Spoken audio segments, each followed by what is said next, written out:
So thanks to whoever that is spearheading the project. We talk about this here on numerous occasions. The Mary Broad School,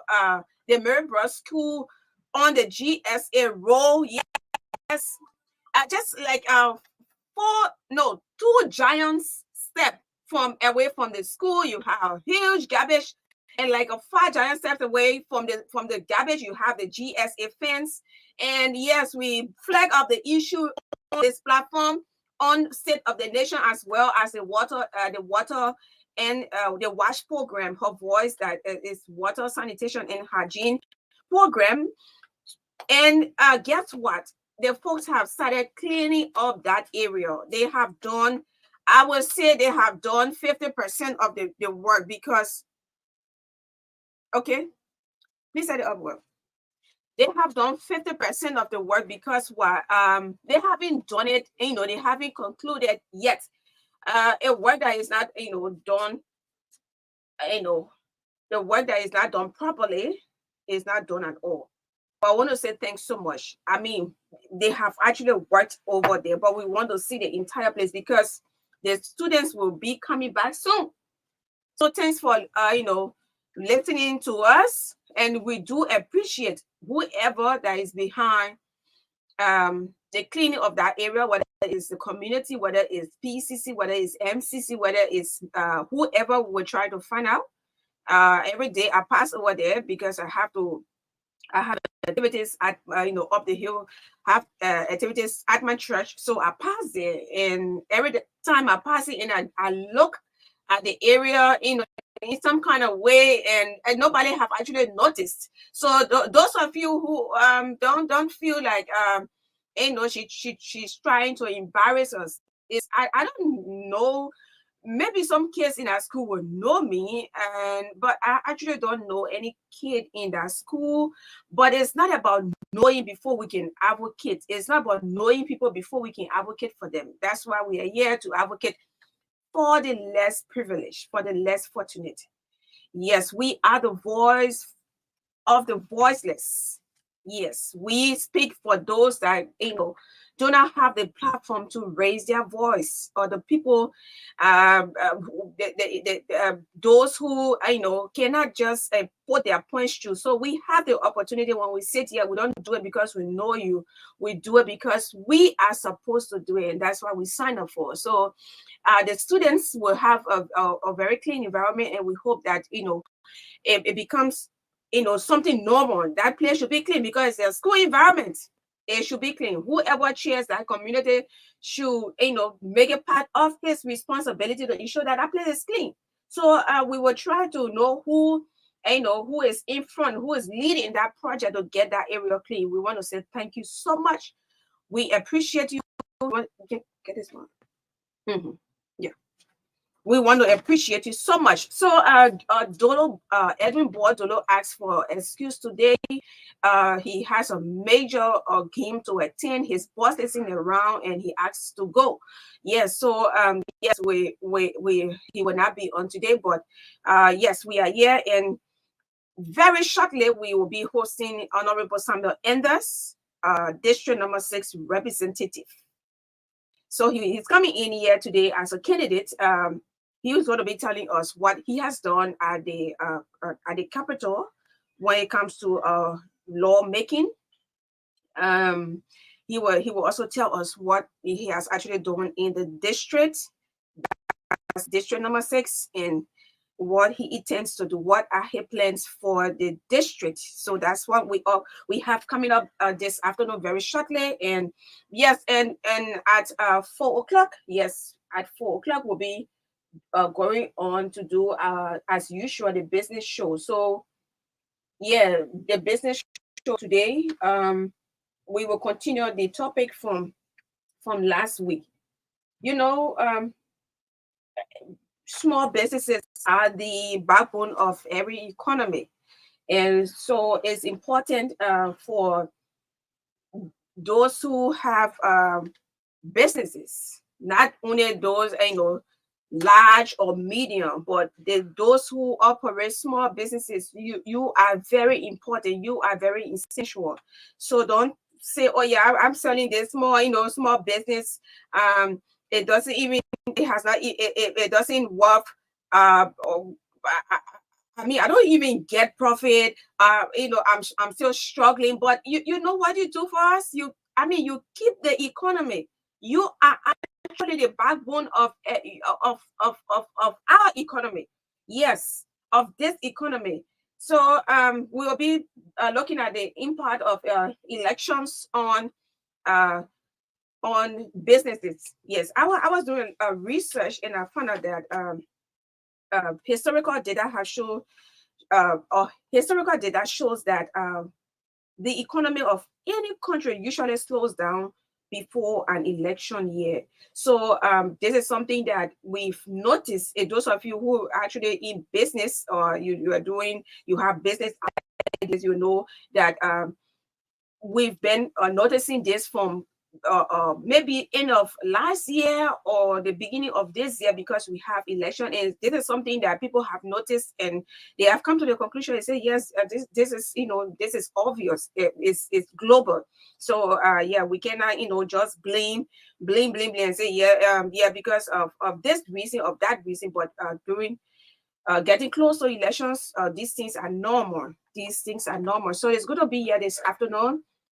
Yes, and I don't want to make this very official, but we're getting in from unconfirmed reports that it okay, let me put it this way. If anyone asks you for your serial number, that number that is on your voter ID card, please do not give it. In fact, what are you doing you are giving 6 years to someone. If you do that, you are giving 6 years free to someone. If you just take your voting card and give it to someone for $10 for how much it can even be, I don't care, right? Do not give your voting card to anyone. Do not vote, give your voting. If we were just sitting down in a gallery, then I could have just, use a word. But I have so many people listening right now and watching as well, so I have to manage because I'm getting very much emotional. Why will you give your voting card to people? What do you want to prove? What do you want to prove? What do you want to? You want to sell your country? You don't want to sell your country while we in it? Is that what you want to do? No, don't do it. Do not give your voting card to anyone. Do not give your serial number. There's a number on it. Do not give it. Any basic information that you have on your your ID card, your voter card, please don't do it. If in fact pin usually you say my pin code, and is that pin code, right? It stands for personal identification number. It is not, you are not supposed to share it with anyone. You are not. So they sometimes when you are opening your phone, you do draw or pattern, or you have to put in your pin code. Or those of you who have a Visa card, I know that how confidential that your PIN is. This is how you have to protect your serial number.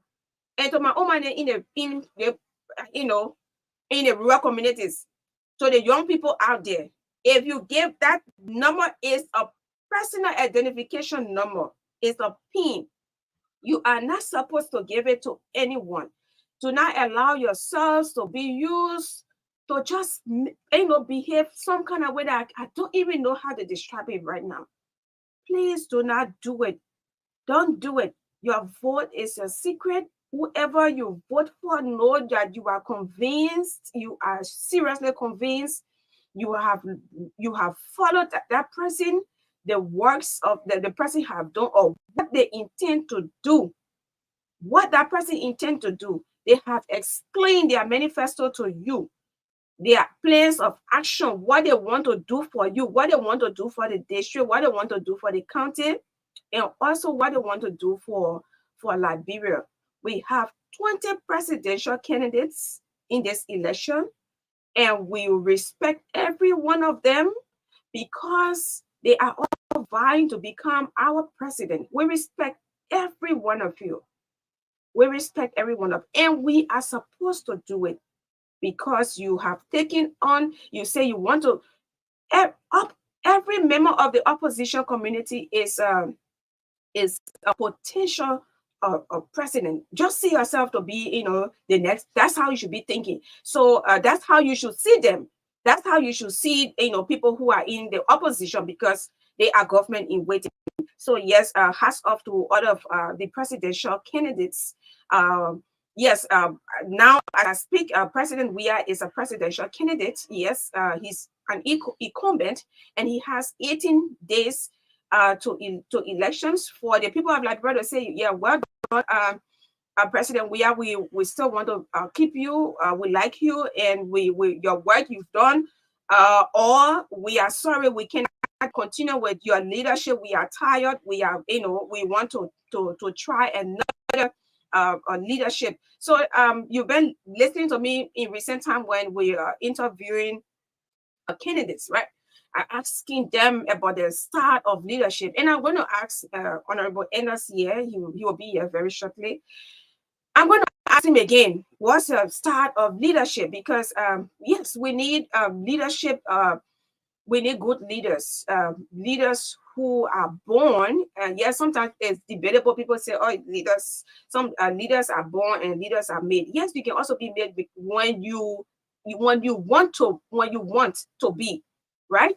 When you want to be, that means you can learn from other people. There are some other things, some great leaders around, and you see them to be a role model. You don't have to go to them and say, I'm watching you, but you can watch, from far. Yes, so you can also, be made. You can also copy, good examples of other great people that you find around you. Look in the world, look around in the district, look around in the country, look around in the private sector as well. Who do you see that so you can also be made? But more people believe that leaders are born, but leaders can also be made if you want to, copy good examples of others and train yourself, and listen to, great men and women and stuff like that. Yes, so that is our lineup for today on the business show. We will be speaking on the topic. We will be having a discussion on the impact of elections on the economy or slash businesses as well. And then we will be having a shortly Honorable Samuel Enders, District Number 6 representative candidate. So it's going to be back here on this Friday. Yeah, so Ivan Cook is out there. Ivan Cook will join me at 4 o'clock. Ivan Cook will join me at 4 o'clock, and we'll take him for a few minutes. He got some essential information to give from his district number 5. Yes, district number 5. And then anyway, I am an ambassador of that area. I am an ambassador of that area. So I am an ambassador of that area. So of that, they have some kind of intellectual forum. They say I'm ambassador. Yes, so ambassador Magdalene. Oh yes, I like that. So we'll be having here at least for 15 minutes before we can 10-15 minutes so we can go strictly into the business and economy forum. But then let's take this one from Orange, Liberia. Orange, Liberia. Yes, Orange, Liberia. Orange is just the best GSM company in Liberia, and we are so glad to be partners. We are so glad to be partners with this great company that provides so much, goodies for us. Yes, I just saw on my phone again. I saw of Fusion Friday. Yes, Fusion Friday. I was like, wow. So let me read this text coming from. Let me read this text. Licentiate Trobia, good afternoon, Magdalene. Thanks for this call is belated. Majority of the first-time voters have already given 90% of their serial numbers. This was a big project going on here at Jamaica uh, even here in Baptist Seminary community, that's the essence of the door-to-door campaign. Anyway, I don't just want to read the entire stuff because I'm not sure. I'm not sure. I have no, substantial evidence, to verify the claims. So let me just hold it as that. And yeah, because so many times we, talk about this, and in the last time same Jado who operates the camera here was in a field. Yeah, he was in a field as well. But we need something. We don't just want to be saying things here to we have to be careful with the information we put out there. So, but on the other side, young people do not give your serial number out. Okay, if you give your serial number out, you know what happens? You are giving 6 years of your life. It's just that. So you have to make right decisions. You have to make right decisions. You don't have to be carried away by hand out. Don't be carried away by cups of rice, even bags of rice. Don't be carried away by t-shirts. Don't be carried away by just things that will not last. Mm?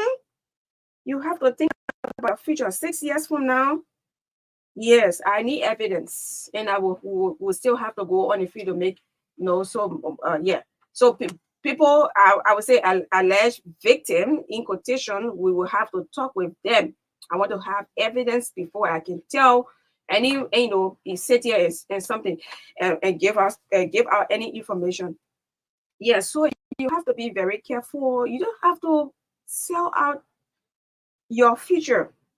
So okay, if you are 18 years old now, first time voter, maybe you are 22, you are 20. Honorable Enders, you are going deeply into your time. Chief, you are 10 minutes into your time already. Yeah. So what happened is that you are going to give if you are 18 years old, let's count it, right? 18, 19, 20, 21, 22, 23, 24. So you'll be 24 years old.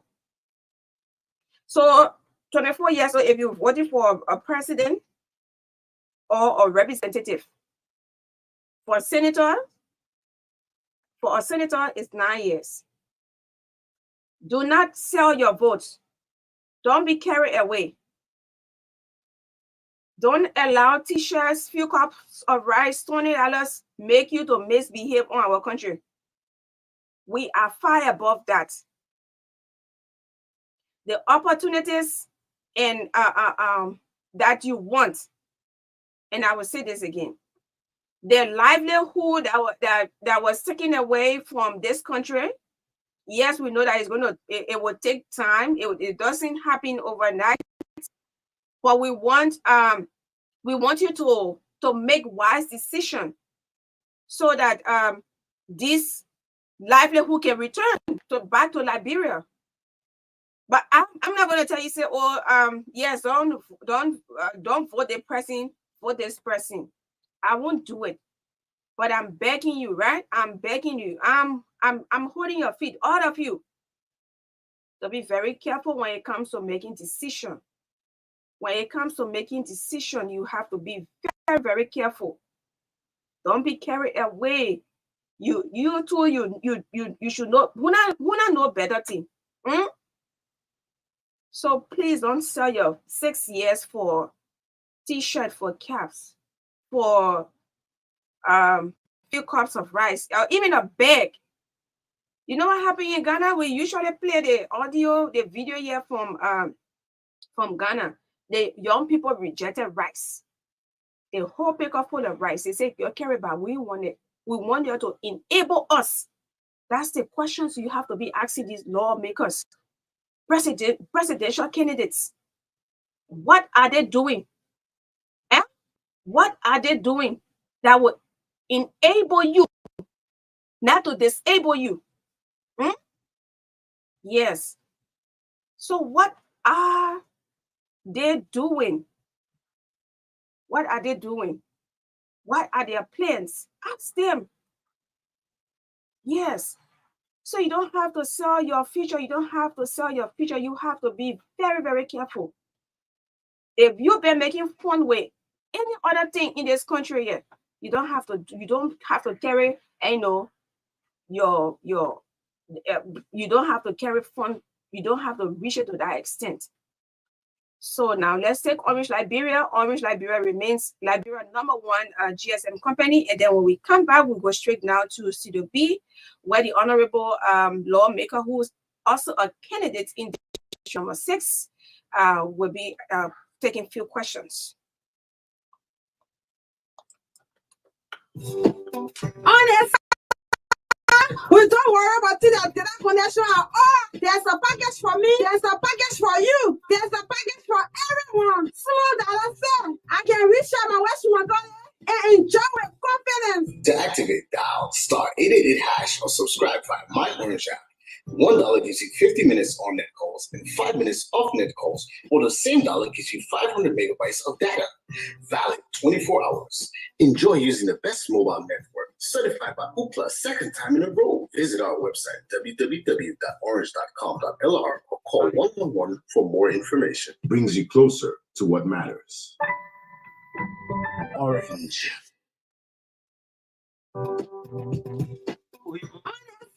We don't worry about the connection at all.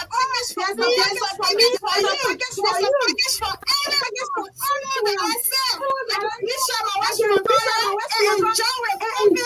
To activate, *888# or subscribe via My.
All right.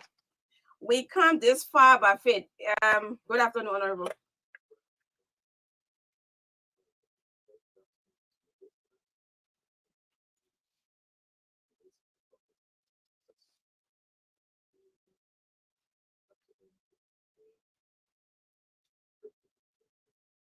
Okay, yeah, so it's actually wonderful too to have you here, and yes, we're going to have a wonderful time together. And I'm very much interested in District number 6 politics because I've been here from 1998. Yes, from 1998, I attended Carver Mission from 2nd grade, and I graduated from Carver Mission. Wow. So I'm always interested in what happens within this area, this district especially. So yes, people might say, oh yes, I know Honorable Enders interacted with me, but let's just say we haven't met Honorable Enders before. We want to know tell us who is Samuel Enders. So Presently, I am the CEO and founder of the African Dream Academy. It's a private high school from nursery to 12th grade with a population of about 2,000 plus students. I also serve as the founder of the Haven Care Children Medical Center, which is also providing free health care from 0 to 6. I want to be very clear, crystal clear, from 0 to 6 is free Okay. at the Haven Care Children Medical Center. I am from Bone County. I'm Pele by tribe. I am presently the sitting representative of District Number 6, Montserrat County, for which I appreciate all of the people of District Number 6 for giving me the opportunity to serve. I'm from a family of 9 children. My father passed when I was 2 months old. I lived most of my life in Liberia. I started school at age 15, graduated from the Haywood Mission School, went to the States, lived here during the war, and then went to the States, came back 1998, and started a program called VBS, Vacation Bible School, with 28 little children. And later on went to 6,000 kids. I visited 6 different counties. I came to Liberia yearly. Until 2005, when I came to visit, I had gone to Bong Mines where things changed for me. And while visiting Bong Mines, there was a little kid who had fell on the ground in front of me, took her to the doctor. When I was about to take her, people said I should leave her because she was a witch. But I didn't listen to what they had to say because I believe God had called me to be there at that time for that purpose. I took her there, and the doctor said she had 3+ malaria. After the treating, paying the medical bill, I was about to proceed outside. There was a little boy in a wheelchair with lights around his face. He reminded me of my life that in this world, most people respect you for what you have, not for who you are. And that little boy reminded me when people didn't want to speak to me because I didn't have money. They didn't want to come around because I had nothing. And I asked the little boy, how can I help you? And he said, please give me Coca-Cola. I want to drink it. When I went to buy Coca-Cola, the doctor said he had a condition that requires surgery, $300. So I offered to give it $300. But I believe the Bible says where there's a vision, the people perish. All of us have a dream. And I asked the little boy, I will help you, but what is your dream? He said his dream was to become a doctor.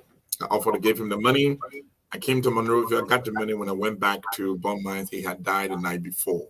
Okay. That was a dream like many of our kids in King Gray, in Memba Town, in other area, in Nima County, Grand G, Bon County, some of whom will never go to school till they die. And so I say, if this boy can die with a dream, therefore, there are others have dream. I'll build a school now, call it the African Dream Academy. Thus, this dream was born. Thus, the vision to be able to provide education, a quality education at an affordable price was born. And the African Dream started 2012, 2011, with enrichment program. 2012, we had our first session with about 144 students. Live in Liberia during the war, come back, being able to do that, it was a great opportunity. Ebola came, and I started the school, and EAWA Hospital then became the only Ebola center. And because of that, I closed the school down. I had 60,000 in the bank, took that money, invited all of the churches, community leaders, and said, let us fight. The intent was not to do politics. The intent was to be able to give back to District Number 6 to where I stayed. And then realized that EAWA needed some assistance because all of us were trying to get to the hospital. What we did, we got a motorbike and we were contracting from other people spreading the illness. And then the only bus I had, I chose to give that. When I gave the bus to EAWA, people said, we want you to be representative. And I said, nope, because I thought they were joking. I thought it was something that people were just talking because they wanted to talk. But God has a way of calling people. And a lady said to me on one of my vehemently refusing them, said, you know, Reverend Enos, when the wise refuse to lead, they will be led by the fools. And I felt obligated in a place where I've invested almost everything, in the place where I live. I thought it was quintessential, very important that I helped to give back. And so we began the process of talking to people.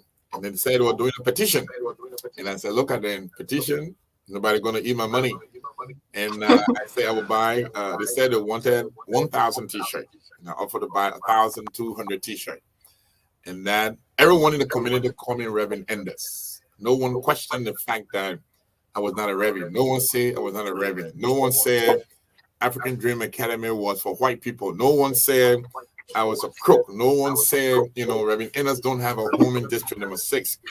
But they saw what God was doing, saw the reality in the mind and the reckon, and said, it is time that we have someone of character, of caliber, and of integrity.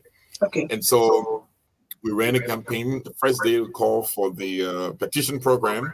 I expected maybe 500 people to show up. I'm not a politician, didn't expect that kind of crowd. To my surprise, we had thousands of people show up. We ran a campaign against my brother Henry Costa, my sister Canfield Adam, the Honorable Joseph Tall, the Honorable Martin Kula, and a lot of people, about 15 as an independent candidate. God was able, and the people of District Number 6 saw what was in me, and I was elected. And for that, I want to say thank you. Thank you to the district. Wow. So that's a wonderful bio. Yeah. So let's begin this way. Right now, I see that you are very tough. It's not like maybe when you just started. At first, when you started, you used to feel somehow, but now you look very cook. And when you come into politics, or when you are in politics, you have to be having some kind of thick skin. And to conclude with who is Reverend Enders, I then went to the States. I did my associate degree in biblical studies. I did my bachelor degree in organization leadership.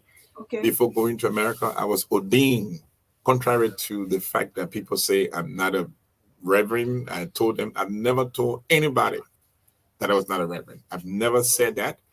And I was ordained here in the Messiah Baptist Church.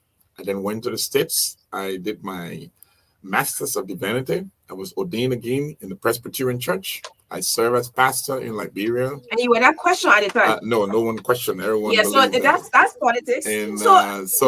I then came back and got in this politics, being prepared for what God had. So the question is, if I'm not feeling somehow, I think at first I wanted to be able to be as open as I can with people. I wanted not to be confrontational. I wanted not to pick every fight. That's why people will say things on Facebook. I don't respond to that. And just surprisingly, to hear people saying that Reverend Enders don't live in District Number 6, and that Reverend Enders live outside the district. I pity the condition of people who will say that, because I have a home in District Number 6. My home is around the Kennedy School. Yeah, so Honorable, we'll come to that. We'll come. I mean, we hear about these things, and I have that as one of my questions as we go through this. So tell too many people are into right now, and tell us you came from a long way, and that's why I played this song. Come this far by faith. Tell us about the principles that you follow that have brought you this far. Treat people the way you want to be treated. Greet people because it's important to greet people. Respect people because life is not what you have. It is not about you alone. It's about society, about community. My mother instilled into me the discipline of respecting the elders. I find it difficult to curse. I'm not able to curse because I know what happened when I did it as a little child. My mother disciplined me well. And so coming this far by faith, knowing fully well that everything I do, if I win this election, it's because of God. If I lose the election, it's because of God. It's not because of how much I spent. It's not because of what I did. But that testimony that God has been through everything that I do and brought me this far. So I've come this far by faith. Now, faith, it's a substance of things hoped for, the evidence of things unseen. And so that means you are totally reliant upon the blessings of God, the guidance of God, the relationship of God. So tomorrow morning, a few days ago, we acquired a place to put a hospital. So tomorrow morning, if I'm not a representative, that hospital should be able to grow because it is God who put it there. Okay. The school should be able to grow because it is God who put it there. And so everything that I do, it is because of God, not because of me. Okay, so I want us to now let's look at what have you done at the Capitol building, in the district, and your future plans all in one, because There are times you will hear this one, you hear that one on Facebook, on this. People sometimes people have no idea. Some people have not really interacted with you, and they want to know. So District 6, your lawmaker is in studio. All you have been hearing all around the area, he has the opportunity now to speak to you. So there are a lot of things we've done in the district. My motto previous to this campaign stand has been let's talk more work, which means I work more and I talk less. But for this campaign, it is let the good work continue. The good work of making sure that when I became a representative, everyone said, Kevin Innes worked on the LEC committee. We don't have chlorine in our community. He's not a good person. Just go to Kevin Innes, and we started to work. We started to work and do our best we can. Invited everyone. We sat down and spoke with the European Union. We spoke with the African Development Bank. We spoke with other people. Thank God for this government. Thank God for LEC. Today we have District 6 has been lighted up. The highway, we're going to have two substations that will be coming up very soon. Tinga Village and Corin, we started around the Falkland area in terms of working, in terms of giving the leaders to people. We're grateful for that. That's something that didn't come. Zion Town Committee, we are grateful when the president came to our district. We expressed to him, appealed to him to help Zion Town because Zion Town has been protesting for years when it comes to electricity.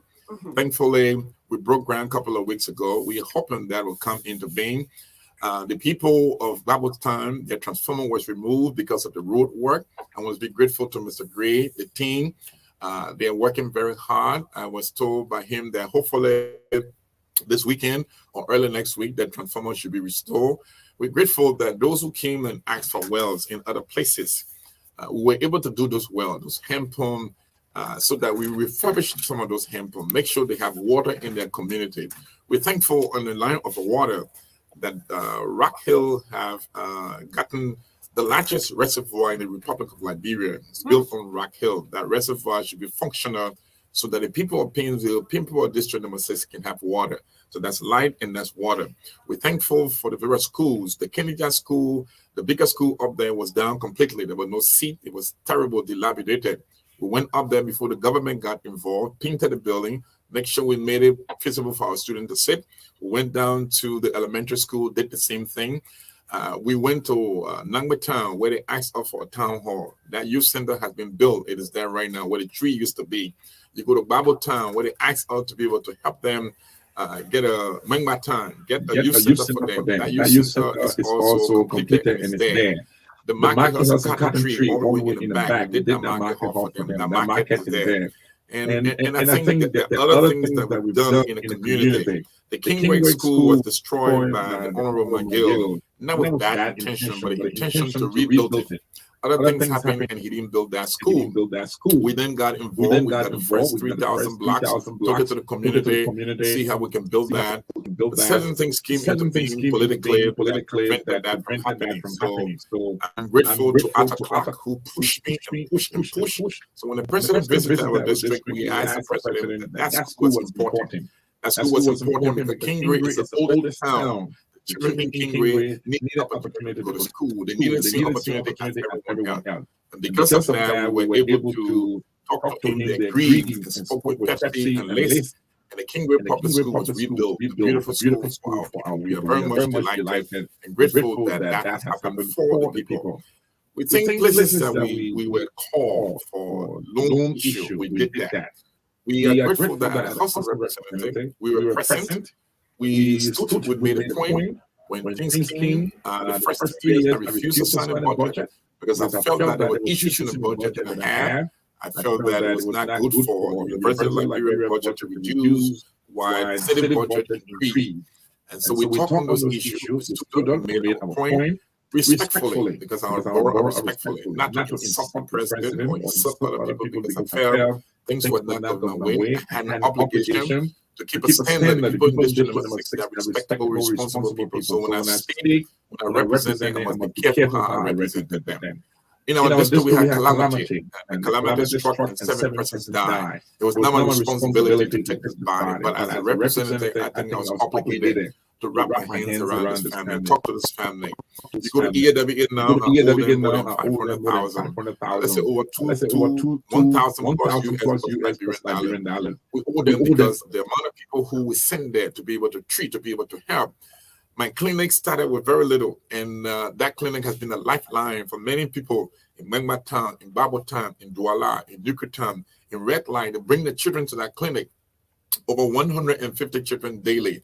People will tell you the clinic is for the man and his private use. It's not for the district. Change the name and put it to the district. I'm grateful that when you go to our clinic, we don't ask you which community you live. We don't ask you what color. We don't ask you where you come from, but we treat you because it is an obligation as Christians. It is what the mission is, to be able to help them. And then we're grateful that the school have expanded just from a little school of 600 people now to 2 campuses. We are grateful the building of that school. The first campus was purchased and I became a representative. I took a loan of 200,000. Thankfully, this month will be my last month as a representative paying that loan. I pay over 3,000 every month as a representative. This month will be my last month to pay for that over this past 6 years. That is how I bought the first land to Rehab Junction, Kennedy Junction, 200,000. And then I went to the States. I told my friends about what I was doing. Tony Fusco, he's an Italian man, and he said to me, Sam, I'm grateful for what you're doing, but I want it to be sustained, so I want to give you 150,000 to start a business. And I said I wanted to do a honey business. But when I came back, I realized that people need a space, and so I'm grateful to Survivor. May his soul rest in peace. He and his wife agreed to sell their property to me, and the second campus was established out there. So I didn't take money from government to build these things. I took it from partners who believe in Liberia and believe in the future of our children. There are many things that we have done. Today, our district had no district office before. What we had was through the shack, and I think it is incumbent upon me as a lawmaker to create a sitting capacity for me, where our people can come and see me, for the next lawmaker who will be able to come in place when I'm no longer there 2029, because none of them coming in this year. And so we began the project of building a district office. That office will have a hall that should have a capacity of 1,000 persons. There's going to be a youth center, a youth resource center attached to that district office. There'll be offices for the young people, offices for social services, offices for different issues that people will come. The representative will have an office, and that will be a district center where you don't have to find other issues. You need assistance, you can go there and be able to meet your representative. Those are some of the things that we've done over the year, which I think people will appreciate. And so thank you for what you have done. So with regards to the district office, many believe that, I mean, it has taken so long. Yes. So, well, okay. You're not the first lawmaker of District 6, right? No, I want you to educate me. Do we have a district office? The district have never had a district office. When I came into being, the Honorable Snow had a personal office that he met people. It was not an office for the district. So when I came in, I made a decision that I was not going to rent buildings. I wanted to invest the people money in a place that would bring lasting result. And so the land was given by the government, the Ministry of Hope, Ministry of Sports, Youth and Sports, next to them. That land was given by the government to the people for that office, not for a representative personal use, but for the office. And so the first money that came in, I think they said about $114,000 was the first money that should have been given to do that district office. And so I think they started the project, but when we came and met the project, there was no steel road.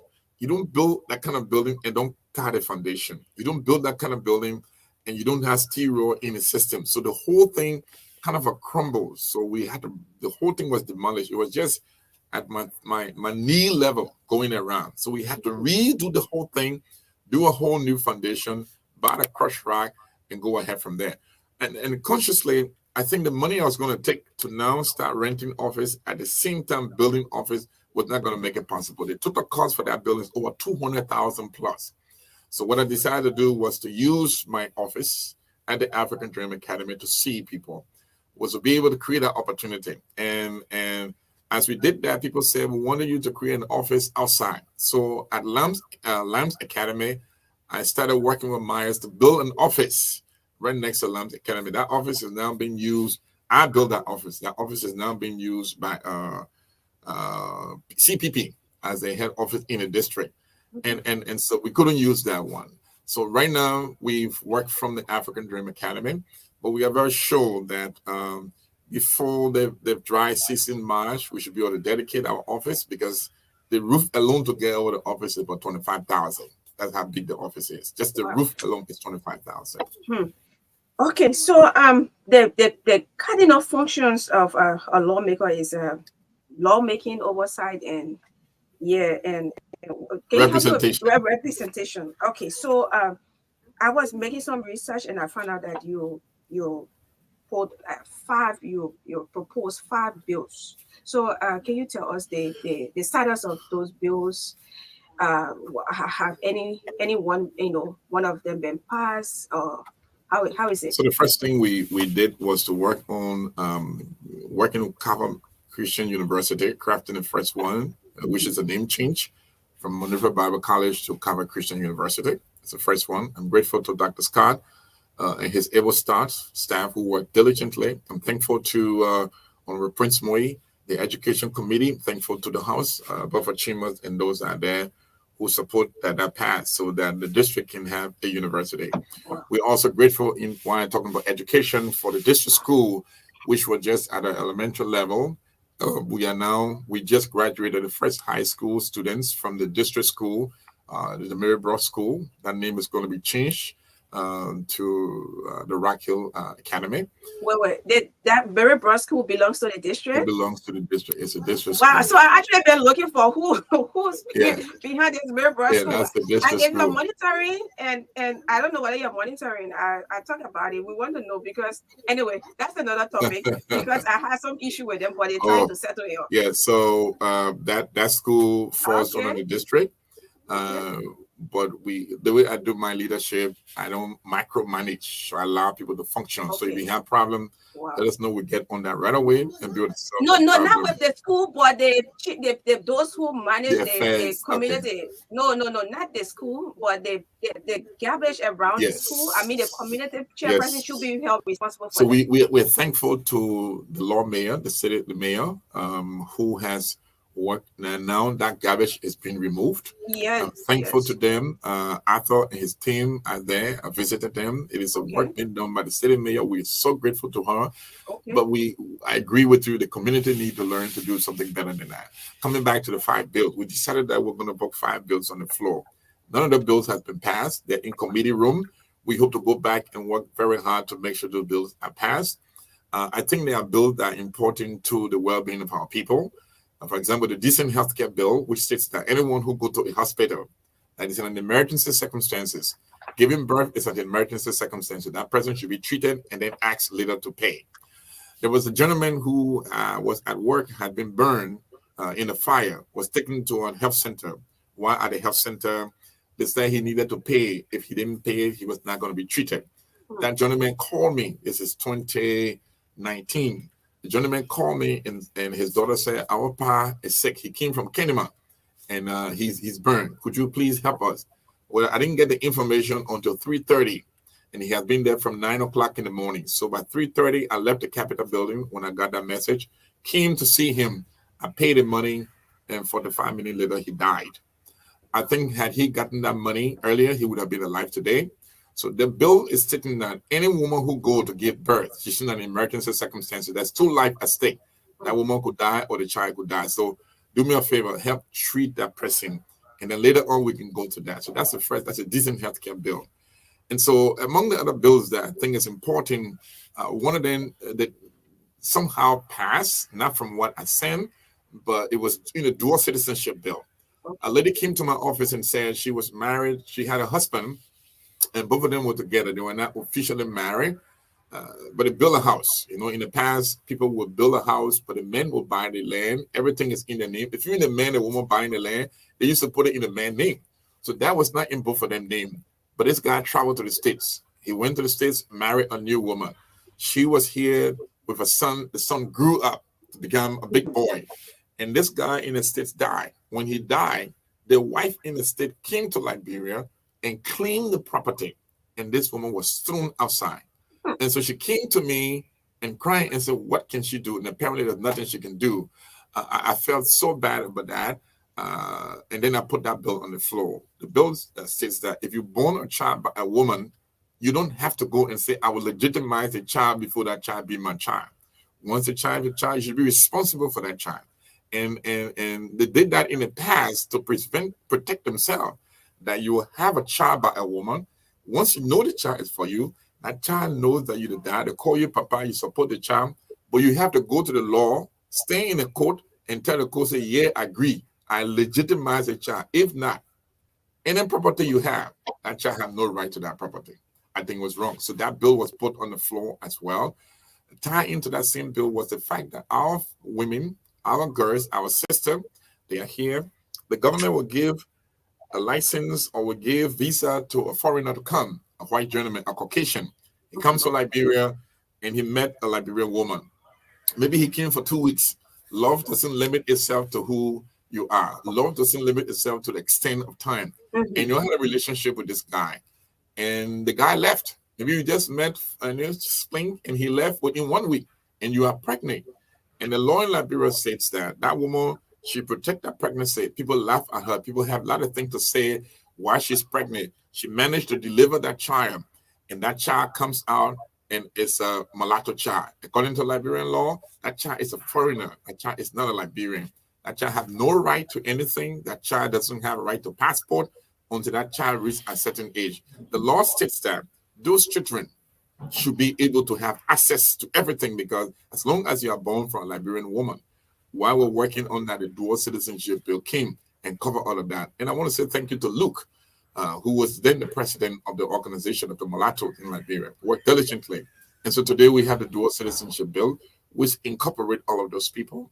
And I'm thankful for that. So those laws that I put in the book, those laws that we put there to be able to pass, we hope that my colleagues will see the reason so that we can extend it, so that we can pass it, so that it can be a blessing to Liberian people, because it is for Liberia, not for Reverend Innes.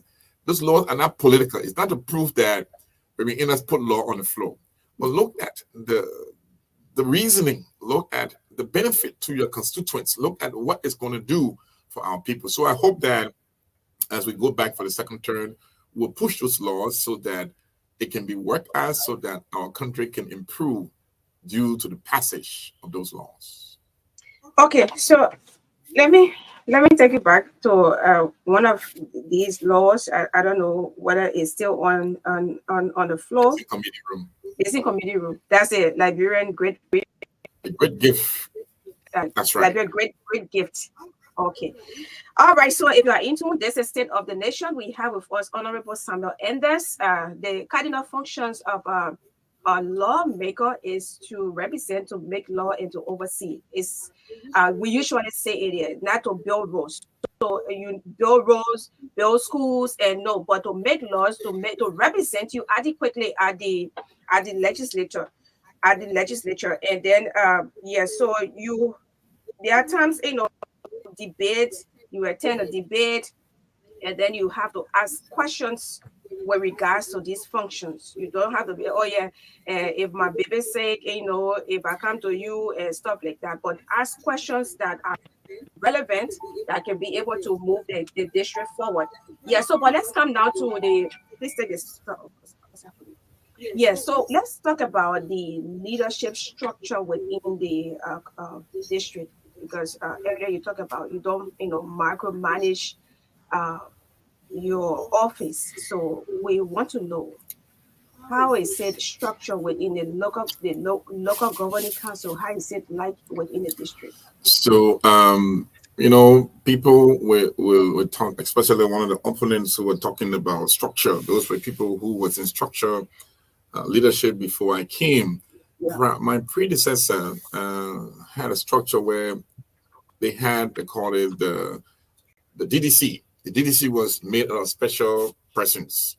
I think they had 7 persons.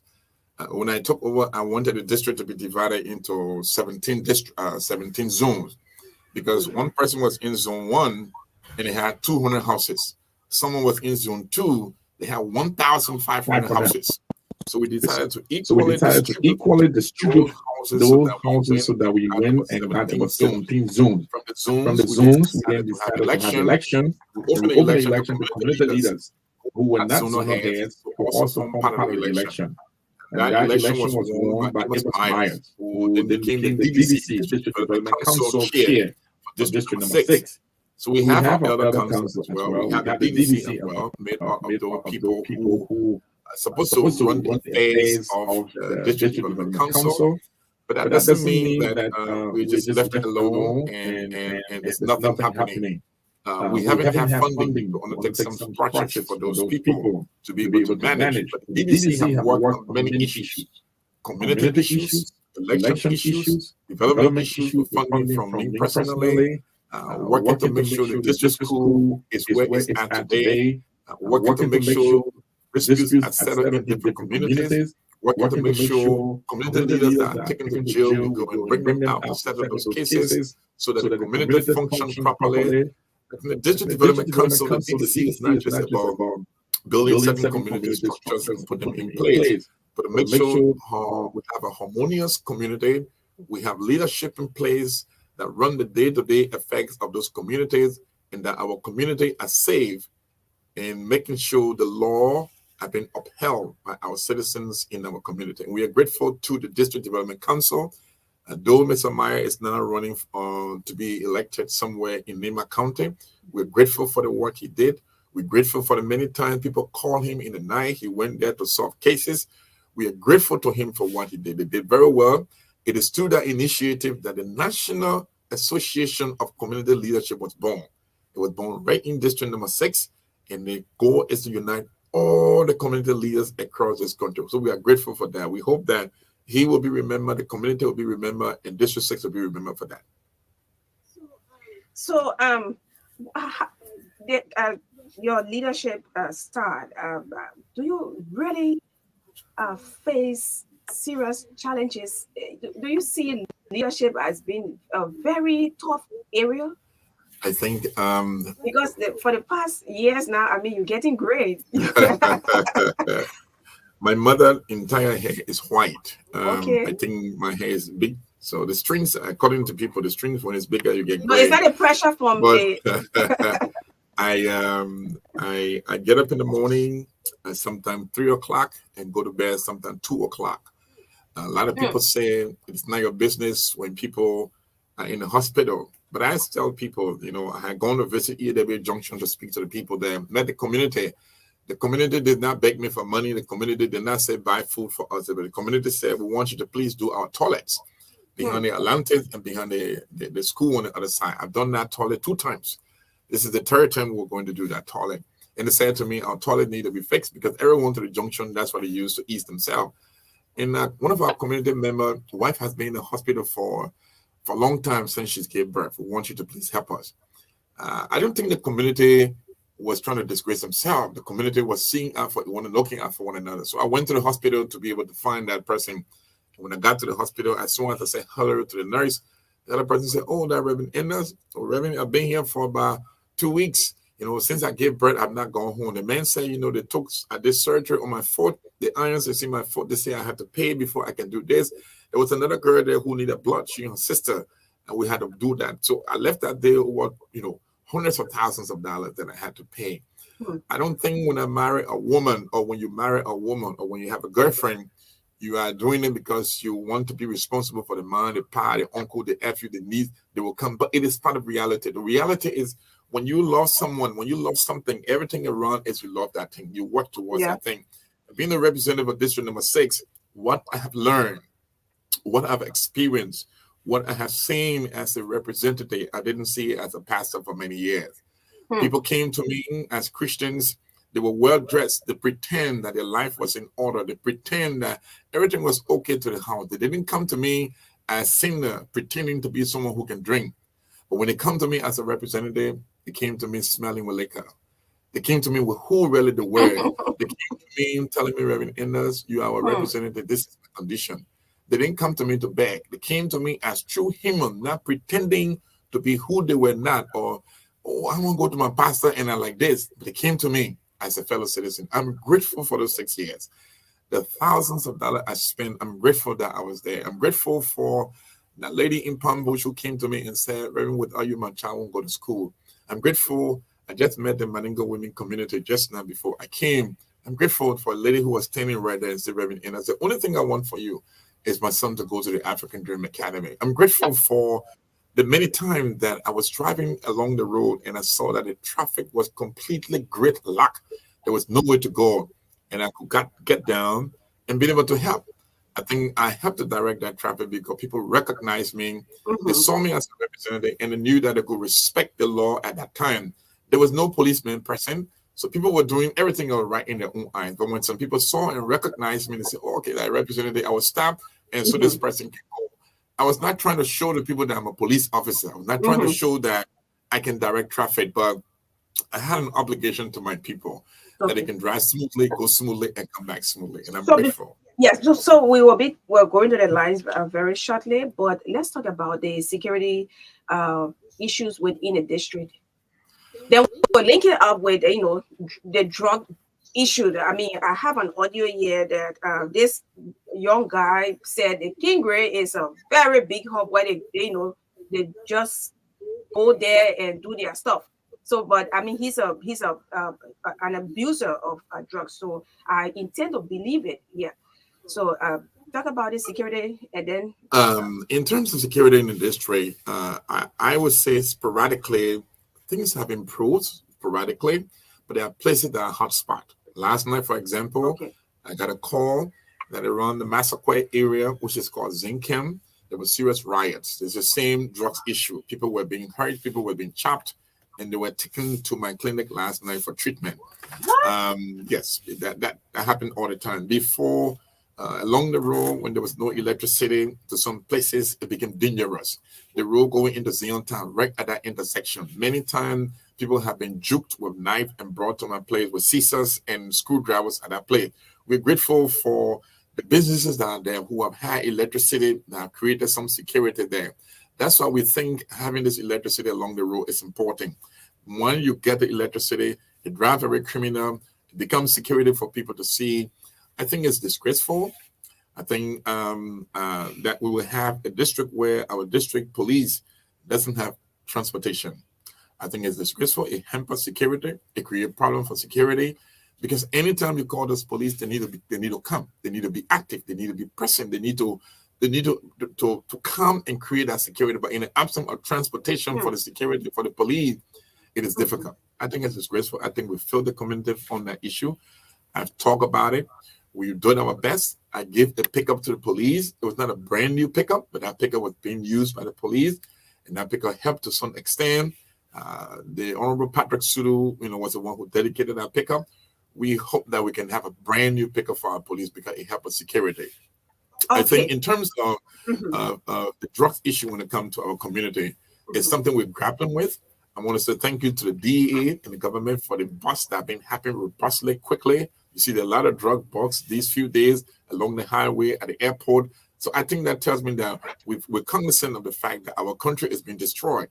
But the biggest thing is, I want to give credit to the legislature, is the fact that we passed the drug bill. That bill lingered for quite a while. That bill gave people a lot of opportunity prior to this bill. People felt that they could perpetrate these crimes of selling, misusing, committing crime while under the influence and go speed free. That bill now says that if you are caught distributing, if you are caught bringing it in the country, you will be held liable. When you're arrested and go to jail, you're not going to come out the next day, escape, and go do what you want to do. So that drugs bill, I think, helps. What is important now is the community leaders, community people, community dwellers to understand that you cannot cover the person who is selling these drugs. And this is the problem in the community. People know the people that are selling these drugs, but they don't want to say it. They hide it. And when the police is going in, they go ahead and try to hide themselves. Another issue that I have is I've gotten a lot of complaints from people in the district that people went in pretending to be DEA. And when they Hmm. got into be DEA, they stole the people's phones, they stole the people's things, they stole their money, and it went out. That creates a serious problem and it creates a bad picture for the DEA. Hmm. So I think people need to be on the alert. Those who will go in and say they are DEA people, you are not going to take people's phone. You're not going to take people's money bag and run away. You're not going there to steal from people. You are going to represent the government and represent people. And I think it's quintessential that people present themselves professionally. Drugs is an issue. I Yeah. think what I'm hearing you saying about King Grid, I'm a little surprised because we were appreciating King Gray for the stand that King Gray leadership took.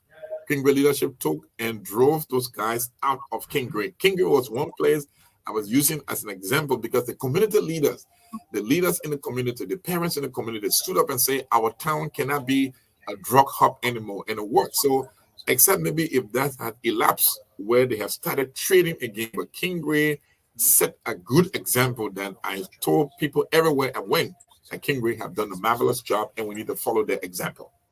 Okay, so I'm trying to get it audio, but as soon as I get it, then I will tell you. But September, I'm hearing something big is coming up on the 30th of September. Yes. Yes. So tell us about your September activities. 30th is our launching day, our pre-victory celebration, to actually say thank you to those people who are supported us, and to be able to parade. We are going to be leaving from the African Dream Academy 9:30 in the morning. We're going to take the same route we took 2017. GSA Road coming to EAWA Junction and around the office, the district office spot where we will conclude our celebration. We want to be grateful to God for bringing us. We want to thank Him for 6 years of service to the people of District Number 6. We want to be able to appreciate our partners, we want to be able to appreciate the people. And so our concern now is to be able to have enough t-shirts for those that are coming. We have over 500 auxiliaries that will be coming, 500 different groups. And we have to make sure those groups are safe. So the police is going to be involved. We're going to make sure we have our own security, but the police is capable enough to handle the security that day. We will have the music. We have the band set to be able to have a joyous occasion. Both Christians, music will be played. Just to say thank you, Lord, for 6 years of service. My first time in politics, I didn't know what it was, but I can tell anybody the truth. I'm not going to shy away from politics. This is what's destroying our country. People who are competent. You are strong. You are stronger now. I get sometimes I can see you fighting on Facebook. I say, yeah. People who are competent, people who are qualified, stay away from this thing. And people who are incompetent, try to come in and see if they can grasp it. And I think every good person who have the country at heart will be able to see and get involved to see the country develop from what it is to where we want it to be.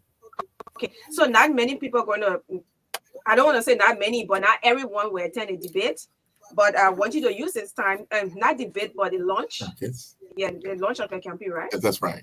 Okay, so not everyone will have the opportunity to get out, as you have silent voters. Precisely. Yeah, so I want you to uninterrupted 2-3 minutes to speak to them, talk to them why they should re-elect you, and tell us the number that you are on the ballot. Come October 10, we will be going to the ballot box. Election will be held. This election is not going to be about what someone has said. It should be about reality. This election is going to be a time when you would give this to someone, the character, being responsible, the integrity for 6 years. I don't want you to vote for me based on lies and what people say. Don't let people tell you Reverend is not a Reverend. It's a blatant lie. I never told anyone I'm not a Reverend. What I have said is that when you are putting your banner up, you don't put Dr. Enders or Reverend Enders, you put Samuel Enders, because according to electionary procedure, that is how it appears on the ballot box. But due to the fact that people want to remove and they create their own lies, so I want you to vote number 4, Reverend Enders, based on the fact that good work providing health care has saved a lot of lives. Based on the fact that Kennedy School was in deplorable shape, we worked to restore that school, so education is there. The district school have come to a place of wonderful learning. Vote because of that. Vote because of the fact that your representative is available. I've lived in the district. I visit the churches, I visit the communities, I visit the schools. I have a vision. That vision is to be able to improve education, healthcare at a level that people can experience, people can see. I want you to vote based on the fact that Reverend Enders is indeed a true humanitarian. Forget about people say humanitarian, they are not anything. No. Humanitarian is someone who thinks about people, who have human feelings about people, who reason people, who seek welfare, who are there for people. Humanitarian is a person who knows what you need as a human, because he is a human, experience what you're going through. And so vote come October 10, the name Samuel Enders. Vote because of the good work that God has done through me. Vote because you believe that I'm consistent And I'm here and will remain here until the time when God says it is over. And if that time is now, I thank you for being there for me. If the time is the future, I thank you for being there for me. I'm grateful to all of you who have prayed for me. Thank you for those who have cursed me, insulted me. Those insults make me strong. Those insults give me the courage to do what needs to be done. But your insult not going to stop me from talking to LEC to get current. It would not stop me from talking to public work to make sure the roads are there. It would not stop me from doing those things that need to be done. I'll see you September 30th for those who will be able to come out, and I will see you October 10th, and we'll start celebrating by 12 midnight, October 11th.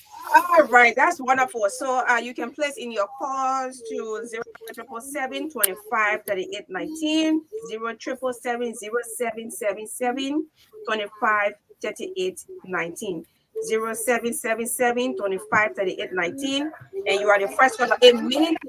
Yes, and caller, yes, and yes. Hello. Yes, sir. Good afternoon to my name is Bullen and I call you from district number 6. Magdalene, what was the development plan and what you have achieved over the years? That's why we continue to say, let the work continue. Okay. Sharing me what he has done with regards to his bills, like he explained. And it's good to know that he will continue to cut out the air to give it about what the boss yes. Okay.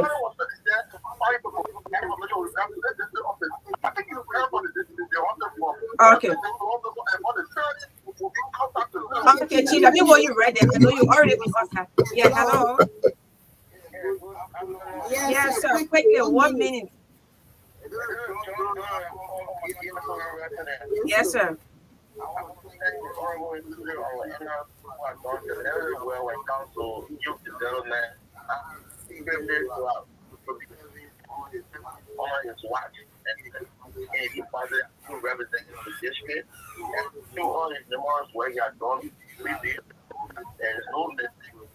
That will go to the pool this October to re-election. So I want to encourage all the people who acquire districts that come. Okay. Let us go on to vote number 4 and vote for the good work of Okay, all right. Okay. Hello. Yes, sir. Yes, quickly. Yeah, I want to applaud for and I want to appreciate him for the little development for this year. Okay, you'll be awesome. So you can also call on 0776 198173 because the line is jamming. 0776 198173. Yes, hello. Yes, sir.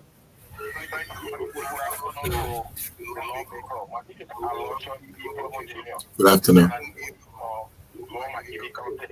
I think it is a good thing that the law maintaining because other people have elected in our house, they will go there, they will reject such a title. But I want to answer this question. On the basis of those developments that he has done with his own preview that enticing to see coming back from the election, or based on the people question. Like he said, if you something that came to him, you unanimously from all angles. Okay. Contest it is by saying on the basis of that, or because they feel that he has done so much to be his own president. Okay, so the question is you got a question already. Yeah, hello, my people. The calls are hello. Yes, ma'am. It's good to have you. Just step away from your monitor. If you are building, I'm really letting you for a long time. Oh, I don't know. Yeah, hello. Hello. Yes, sir. My people. Okay, you have to step away from the monitor. The calls are just. Hello. Yeah, hello. Yes, I'm good. Yes, I'm good. Yes, sir.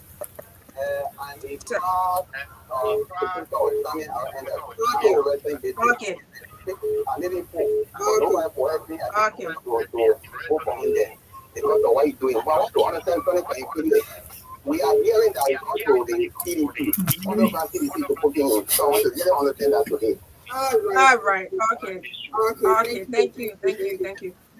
Yeah, man, you're picking my brain. That was probably the last question I had. But anyway, hello. Yes, ma'am. It's good to have you on.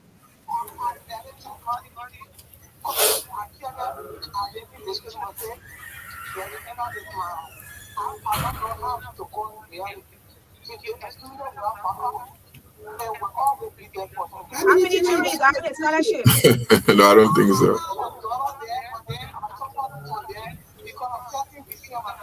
Okay.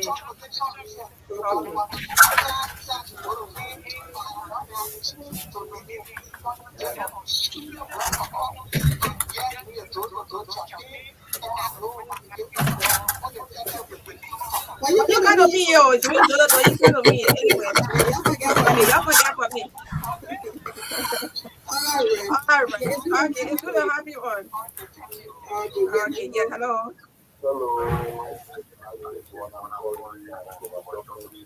Yes, sir.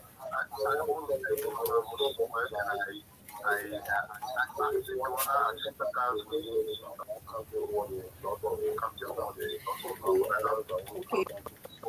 Thank you, sir. Thank you. Amen. Okay, sir. All right. Yeah, hello. Yes, quickly.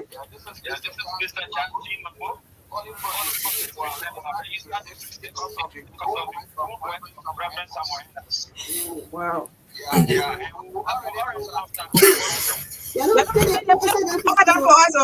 Okay, yeah. All right. Yeah. Okay, so just for placing your call. Hello. Yes, it's good to have you on.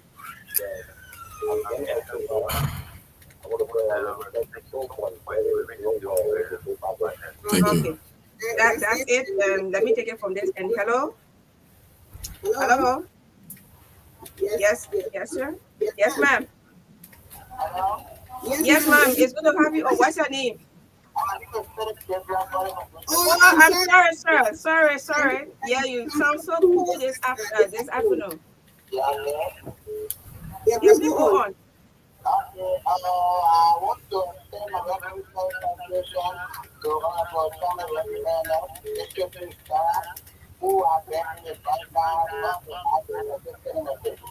Okay.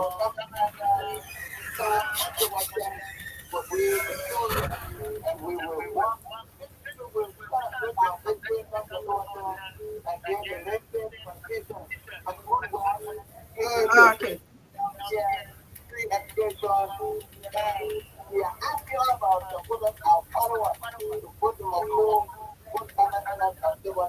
Okay, Chief, let me hold you right there. I mean, all of the calls are coming in. I don't know which one will say, which one I know you can remember, so you can debunk.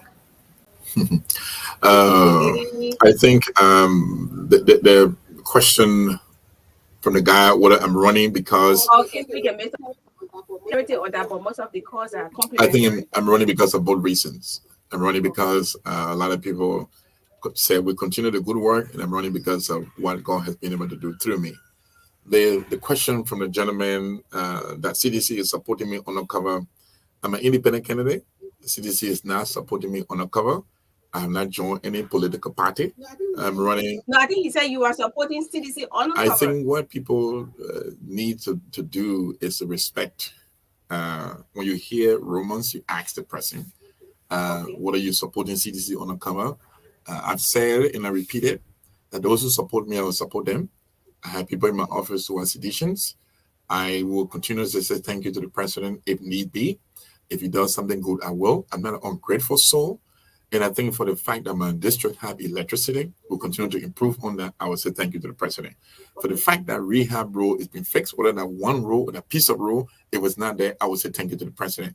For the fact that the students, before I became a representative, came to me and asked me for money to be able to pay their WIAC fee, and now it doesn't happen in my district, I would say thank you. But that doesn't mean I have joined CDC. That doesn't mean CDC is giving money in the background or I'm doing something. No. And CDC has a candidate who runs in the district. Unity Party has a candidate who runs in the district.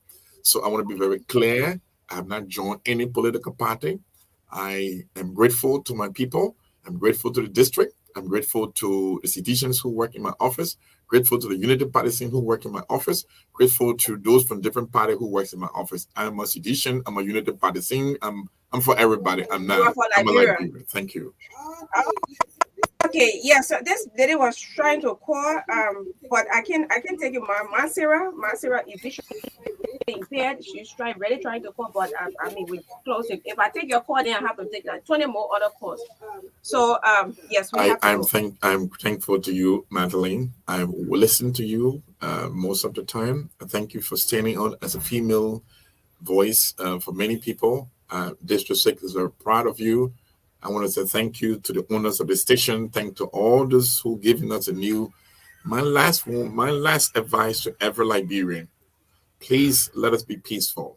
Let us live so that at the end of this election, we can celebrate the goodness of God. We need each person to survive. A peaceful election is important. Civil discussion is important. Do not hit someone because the person not supporting for you or your candidate. Stop the bigotry on you. Stop insulting one another. Liberia is all we have. I ask all my supporters, don't curse someone because they insulted me. Don't fight someone because they don't want to vote for me. Not everyone in this district will vote for me. By the end of the day, I will be the representative of everyone, including all of those who are running against me. But God bless you. God bless our country. God bless our district. And keep the state safe as we all need safety. Thank you very much, and God bless you. All right.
Chief, how you doing?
our panelists.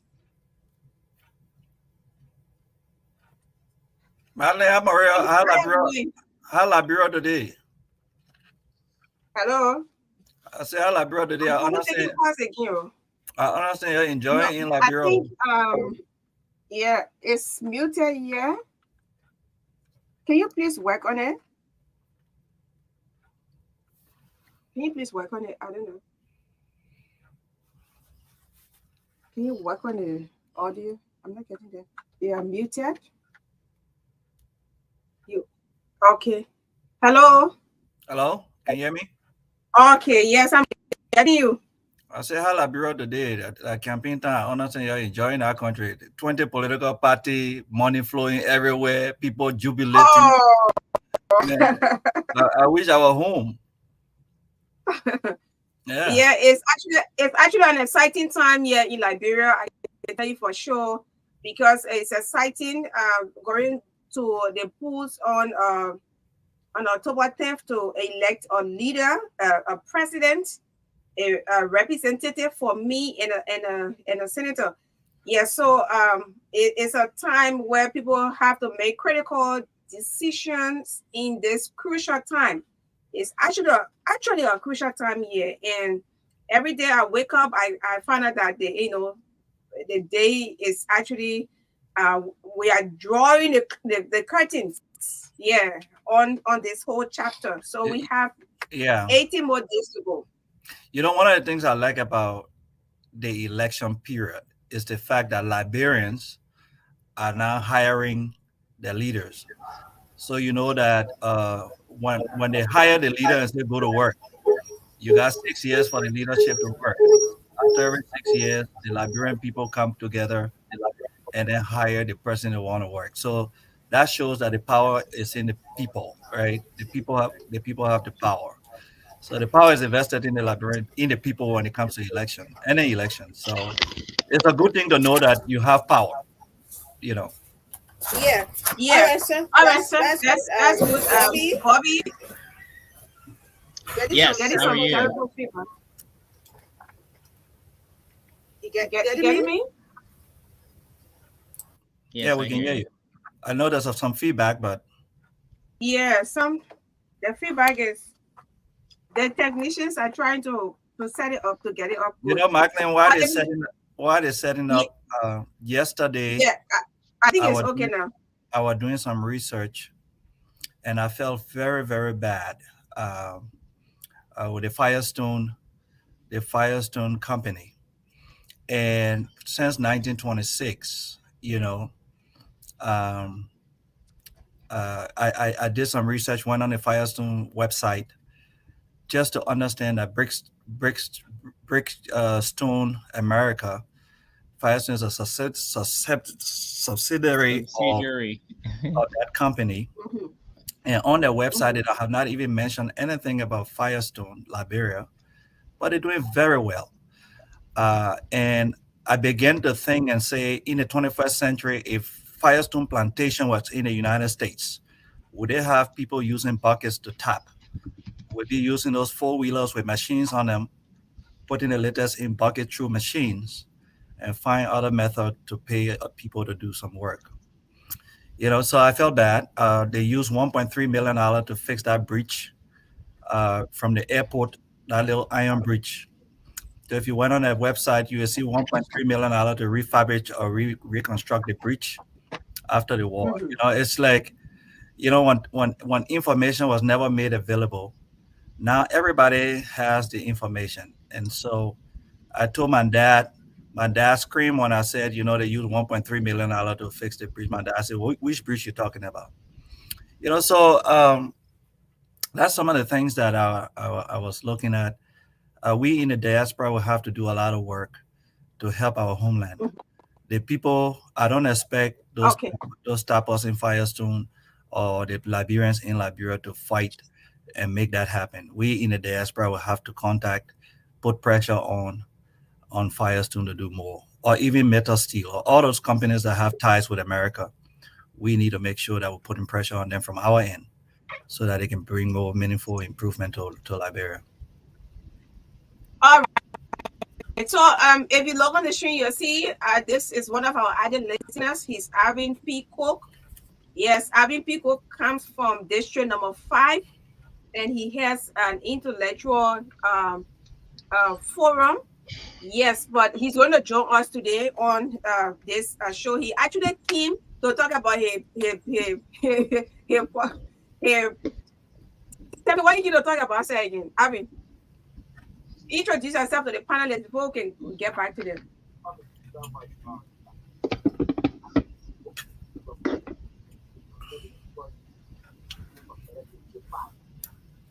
We're not hearing you.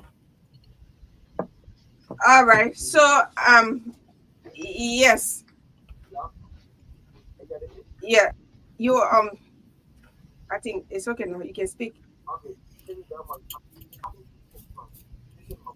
But that's what I mean. That's what I mean. All right. So he's here. Just to let the audience know, we will continue this discussion next week. I mean, Cook can he's someone who talks a lot. He got a lot of information with regards to his district. So he will only help me, today to be here as co-presenter on the show. He will ask you some questions because he's also following politics.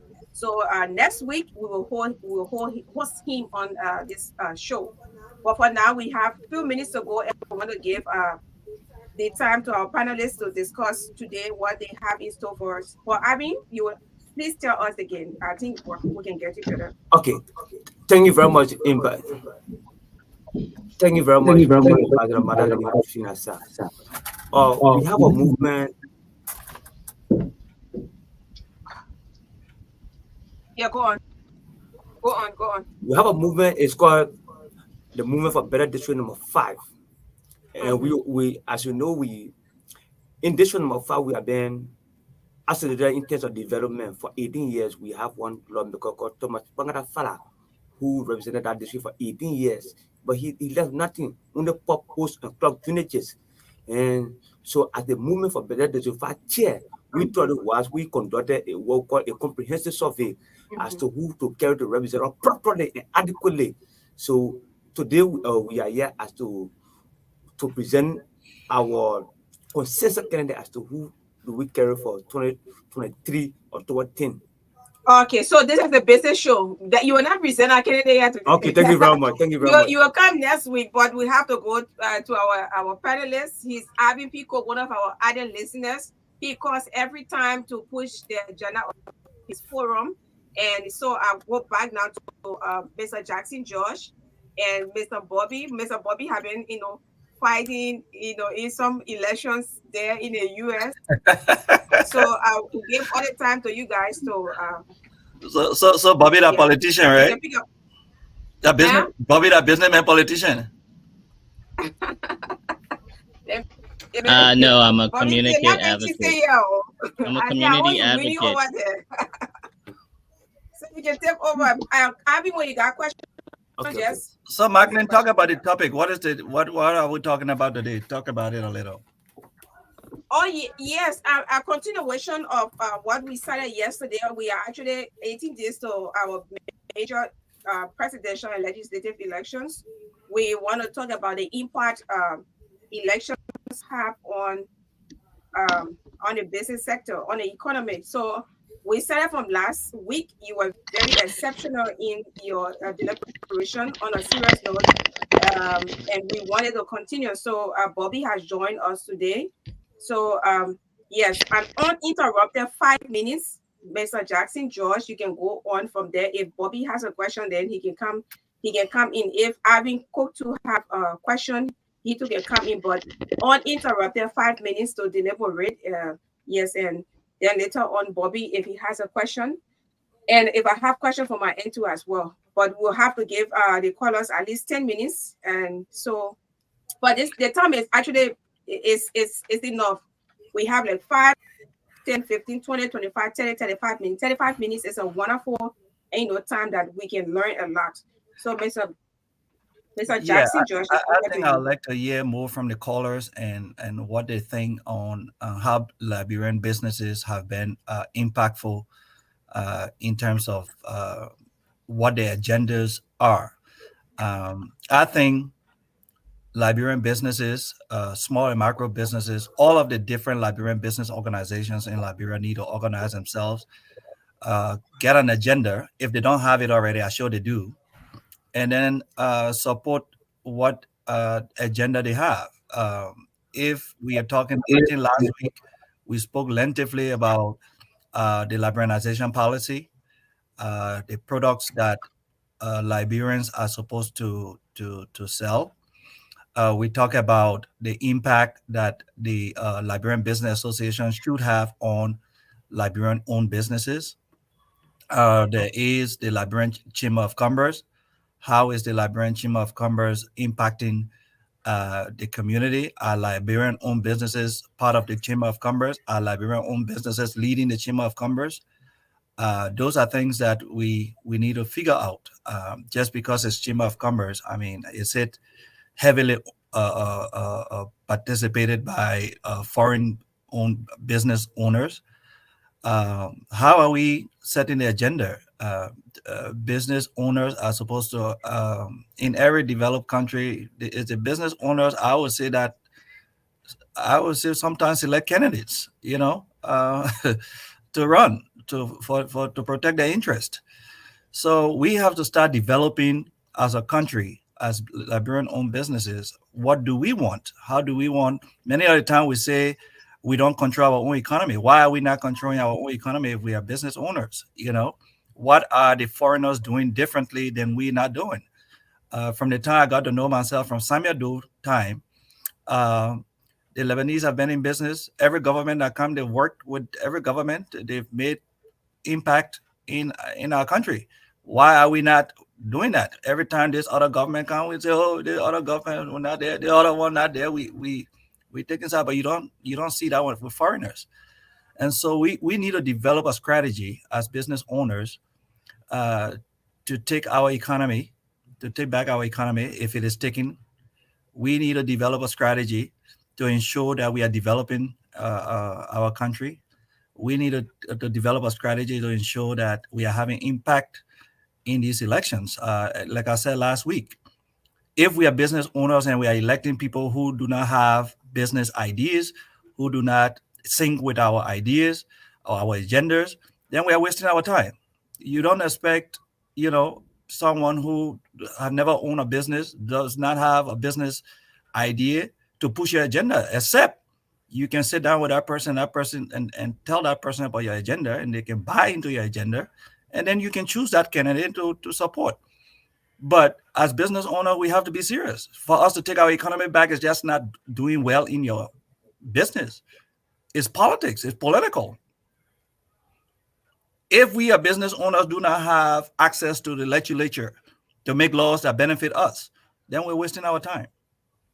If we do not have access within government to ensure that we get in these contracts and other stuff as doing as Liberian-owned businesses, then we're wasting our time. I understand there are a lot of intricacies, there are a lot of difficulties, there are a lot of things as Liberian, because we hurt ourselves, we don't trust ourselves. So most of the time we give business to foreigners, but on a whole, we need to develop a strategy that makes it work. And lastly, before I leave, I just want to come back to this Firestone. Firestone is a business in Liberia. If you went on their website, they tell you that $131 million was paid to the government of Liberia for taxes and fees. $573 million were paid to the Liberian rubber farmers for rubber purchased by Firestone Natural Rubber. $302 million was paid for payroll and pensions. $324 million was spent on the purchase of local goods and services. $324 million. So is that $324 million trickling down to Liberian-owned businesses? So these are the things when you go to the postal election, a representative and saying, if Firestone spent $324 million on local goods and services, how much did the Liberian-owned business benefit? I don't know the data. I don't have the data, and I'm doing some research to find out how much Liberian-owned businesses benefited from this $324 million. But those are things that we need to concern ourselves with. Who is the senator in that area? Who is the representative? How is the information getting to our people? Now that we have technology, we can see it on their own website that they're spending this amount of money in our country. Are Liberian businesses benefiting? And who are the businesses that are benefiting? These things are not hidden. They should not be hidden information in our country. That is why they put it on their website to show the world how much they're spending. That's almost, I would say, a 3/4 of our national budget. If our national budget is $580 million, $324 million is almost half of that. And so, Bobby, I don't know, but those are just my thoughts. That's just Firestone. What about Metal Steel? What about the other companies in Liberia that are spending into our local economy? How are Liberian-owned businesses benefiting? That's something that we need to find out. And then, so you see, our legislature can put pressure on. That's not the job to say, Firestone, do what you want to do, but they can bring it to the public attention. If Firestone spending all this money, where is this money going? Let's have a conversation about it. And so when you go to the post to elect, those are the things that you ask your representative. Representative in Magibi, Firestone spending $324 million on purchasing of local goods and services. Bring the Liberian businesses that are benefiting that got $2 million from this, $2-3 million from this, and see how they are paying their own employees and other stuff. So it's just not Firestone, We have to look at all of these things. So, Bobby, I turn it over to you, but I just felt bad when I saw these things. And so I had this thing, Liberians in the diaspora, Firestone got American links. We need to look at the labor practices. I don't believe Liberians in Liberia can fight this battle, but we in the diaspora should be able to fight, because at the end of the day, that's our people. If you look at Brickstone website, the benefits that they're having as Brickstone, are they giving that same benefit to Firestone employees? And so those are some of the things that we in the diaspora will have to probably fight. Not. Probably not. I would say, if I was to chime in here a little bit, I will reduce everything you said to one word, and that's research. Correct. Research clearly has to be done. As Liberians, I'm researching. I sent a letter to the president of Brickstone. I sent a letter to the president of Brickstone asking questions as to, look, the Firestone Dusa Hospital been there since forever. Have they done any major improvement on it? These are things that Liberians in Liberia, Firestone employees, are not going to fight for. But we in the diaspora cannot be selfish to the point where we just leave it alone. We have to fight that battle too, because it's an American company. American company is benefiting from it. They believe in the standards. So if your standards is that high, then carry that same standard to the place where you're taking this latex from. And we would do some research on the other companies in Liberia and see if they have American ties. And if they do have American ties, then we must start putting pressure on them, bring the pressure to bear, so that they can improve the system, improve the benefits, and improve some of the things that they're doing in Liberia. $1.3 million to build a little bridge in Liberia that Firestone spent, and is on their website. That tells good in the world that Firestone is doing well. But look at that bridge. It took $1.3 million to refurbish. So we need to be serious Liberians. It's not just, I'm not here to say what contract they have and the concession agreement. That's not what I care about. I mean, and then government can sign what they want to sign. But we here as people in the diaspora, we who say we have American ties and other stuff, then we need to put pressure on, and they will rectify it. They will fix it. But the information. Well, Mr. George, can I ask you a question, if I may? In terms of research, don't you think it's the Liberians that's supposed to be more proactive in researching some of these things? That's what I am a Liberian, and so we are being proactive now. So, Bobby, you trying to make us say, Jay, you Liberian, my people, we will find out for you. No, no, Magdalene, I'm absolutely Liberian, but there's a saying.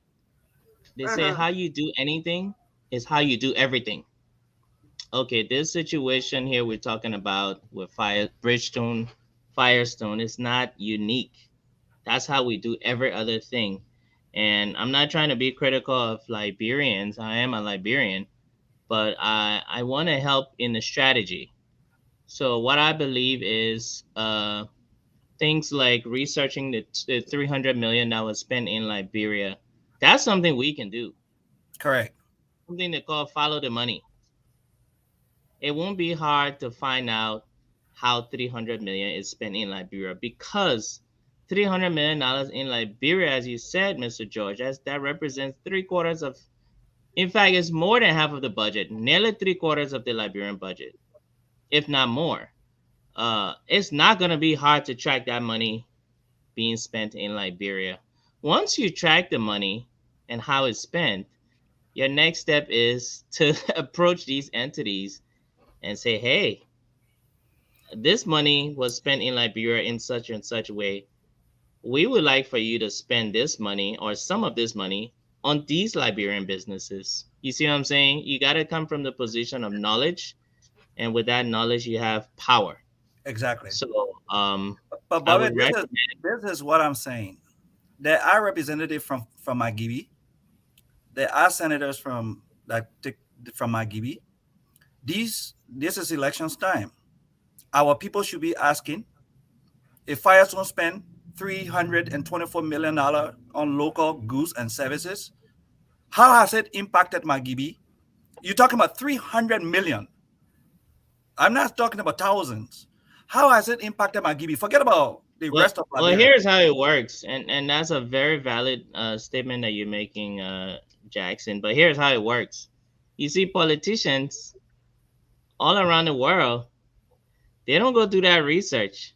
No. They rely on lobbyists, people who have a direct interest in that particular area. They'll do the research and they take it to the government, the senator or the representative, and say, look, I represent this constituency. These are the numbers as far as this big company in your district. This is how they're spending money. And your people are not even benefiting from this. Do you know that? And the senator will say, oh, no, I didn't know that. Okay, well, here are the numbers, and we want you to do something about it if you represent us. Boom. And that is then why, they act. That is why I'm opening the eyes of we've come a long way. Look, I would not blame anybody for the times that we had no information, we were not sophisticated. I say one thing: the cell phones, technology, the internet has given us a different perspective on life. We're getting older. The younger generation is coming up. There's no reason in our country why a 24-year-old cannot have his own apartment, his own house.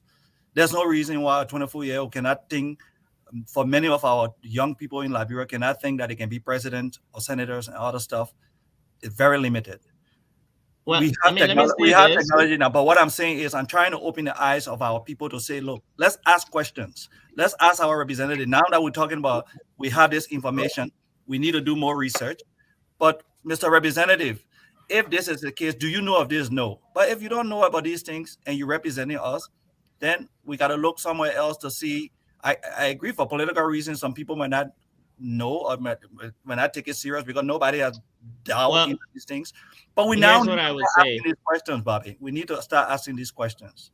Yeah, you're right. Well, here's what I would say. I am committed to join you and do some research on not only Bridgestone, Firestone, no, but all the different companies in Liberia, all the large companies, and even some small companies, some sectors, and just see how money circulates in that. I'm willing to make the sacrifice and assist in that research if you would, if that's something you want to embark upon. Yeah, the truth there is, when you look at our homeland, Bobby, is like these companies. One of the things that hurt me when I did some more research, the people are saying we don't have the skill set, we don't have the market, we don't have, everything that we don't have that making us to not process our raw materials. Don't tell me we can't build the factory in Liberia to develop, to give more jobs to our people because we don't have the skill set. How are we going to have the skill set? How are we going to, if you're taking the latex from Liberia, you're transporting it to the United States, then you process it, then you ship it around the world. Why can't we just have one area where we just process everything and ship it to the market? But they come up with, oh, you don't have electricity, you don't have. That's why I said to many Liberians, nobody will build our electricity grid for us. They will give us one turbine. When that turbine spot, they give us another one, because the moment we can develop our own electricity facility to process our raw material, then we're never going to ship our raw material. And they know that. These people understand the politics and the economics of Africa. They're never going to give us a full power for us to power and clean our own thing. Why are we shipping raw diamonds to Europe to clean and sell back to us as clean diamonds when we can clean our own diamonds in Africa? Why are we selling raw materials anyway? These things they're not strange. It's not just Liberia, but Africa's eyes are opening. Our eyes are opening. Times have changed. The world is a global village now. We cannot continue to sell our cocoa for 50 cents and then they give us coffee for $6 a cup. Go to Starbucks and buy a cup of coffee. It's almost $6 to $8. But yet they're buying the cocoa beans for 50 cents or $1 and selling it to us for $6. So it's time for Africa, for our country, forget about Africa, but it's time for Liberia to start benefiting from its raw materials. We can sell, the guys are taking iron ore dite from Liberia and taking it all the way to Europe and processing it. Why we can just process it here? But because we are supplying, we are the ones who are supplying the economies. So these are things that I'm trying to bring out to the Liberians. It's not about one person. It's not about blame. Time has changed. We all as Liberians will start to open our eyes and say, why? We're just asking the question, why? Why can't we process rubber here? Why can't we make gloves? Why can't we make rubber bucket? Why can't we make these things in our country? Now they will tell you, oh, you don't have the capacity. You don't have this. Yeah, most of us have come here. They've taken us over here. They've taken us and we stay here and we can't go back. I'm curious. I'm curious to hear from people in the studios to chime in. Why are we not producing these things locally? Magdalene, is it David? Alvin. Oh, Alvin. Yes. Yeah, there's some kind of terrible feedback. Yeah, I'm sorry, I had to pick up a call quick from outside. So we just want to hear from you guys.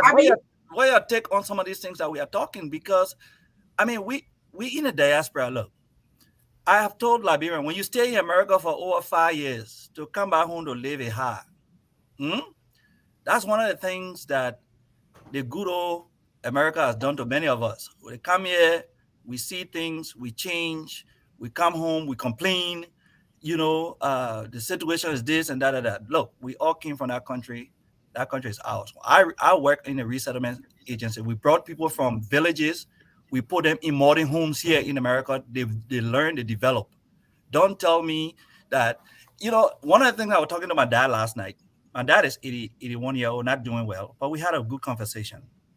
And my dad was mine processing engineer in Liberia with Lamco. So I was asking him about iron ore, why they dig the iron ore and other stuff. But one of the things I was talking to him, can you imagine the tappers in Liberia?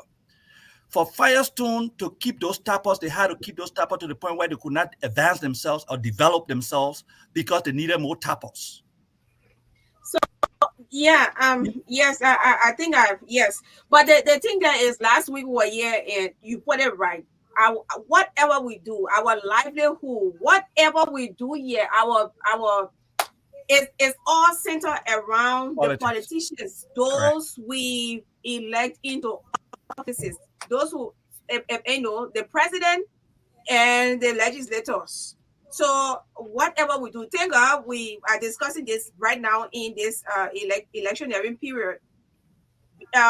Vote people who are going to make represent you at the legislature and make good decisions. So you cannot have these companies coming to Liberia and just operating like they are on no man's land. This is our country and we have to protect the citizens. We have to ensure that the livelihood of citizens in this country is paramount. We lost it during the Civil War when over 250,000 lives were taken away. So we need serious-minded people to make good decisions for us. So it goes back to politics where we have to make good decisions. Earlier on, I was talking about some people somewhere taking serial numbers of voter ID card, and I said it there. You are if you do that, you are giving extra 6 years to someone free because of some $20 of some T-shirt or cap or some few cups of rum or even $100 or even more than that.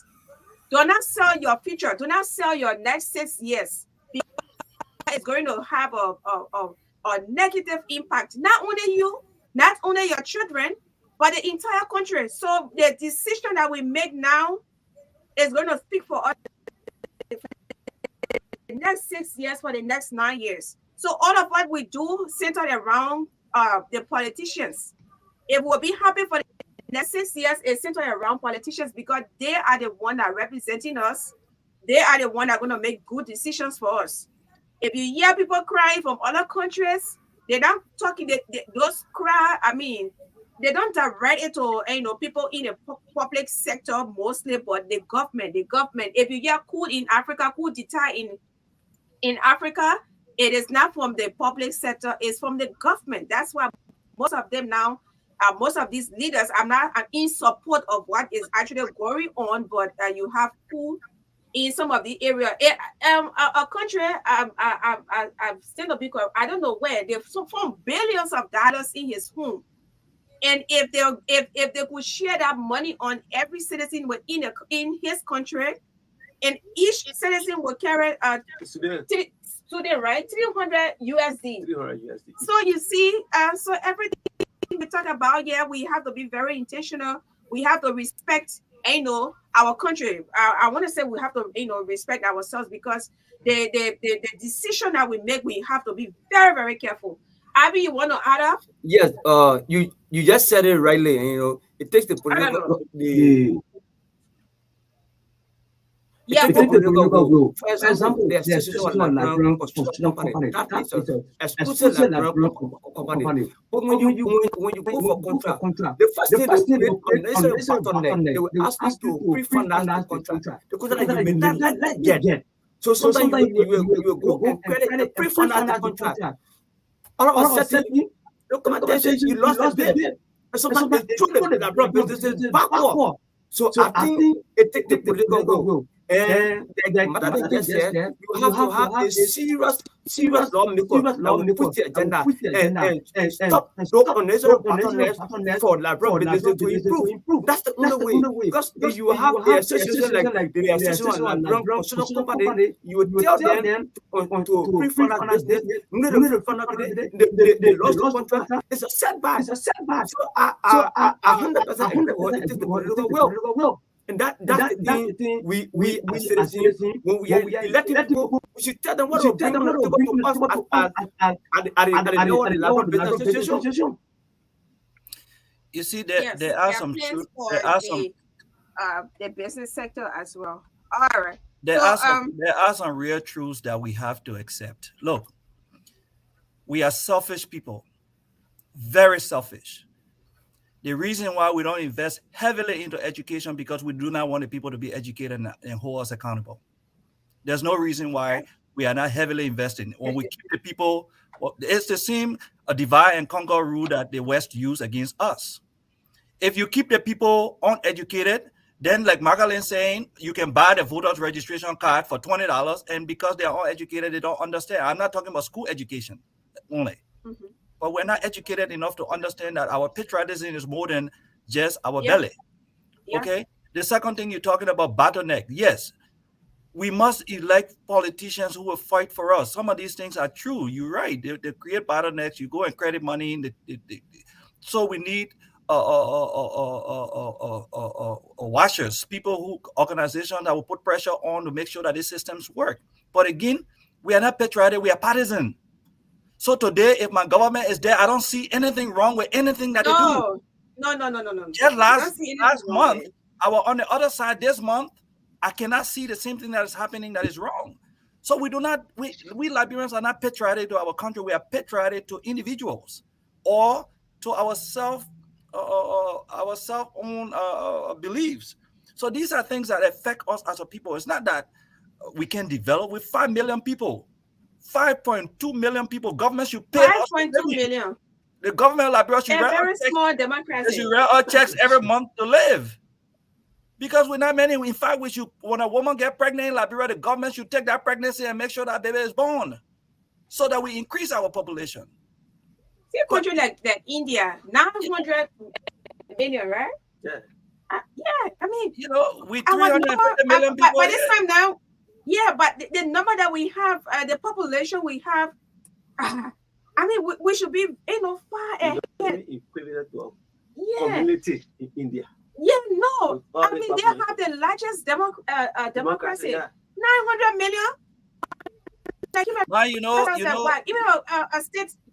you know why we got Yeah, welfare go on. system? You know why we get welfare system in the country? Yeah, where every month the government write checks to people for housing, food stamp. I mean, we say we are democracy, but isn't that a form of socialism that the government pay people every month to just stay home? They receive. You know why? Because we'll not be able to walk on the streets. We'll not be able to go to our cars. So we got to pay for those who are unfortunate, those who cannot make it. Government pay them so that we can live free. So we who are working, we pay through the system for the government to take care of those people. So we cannot be insensitive to our people then who cannot make it, the handicapped, the disabled, the deaf and mute. Those are our responsibility as a people. So we got issues. So when you go to the polls to elect people, talk about the real issue. Don't just talk about yourself. What about the deaf and mute? What are the facilities that they have? What about our old people? How do they go to bed hungry at night? We don't have any facility to help the disabled. When you're disabled in Liberia, you just stay home all day. These are things that you need to ask your representatives and your senators. That's not just the executive branch of government.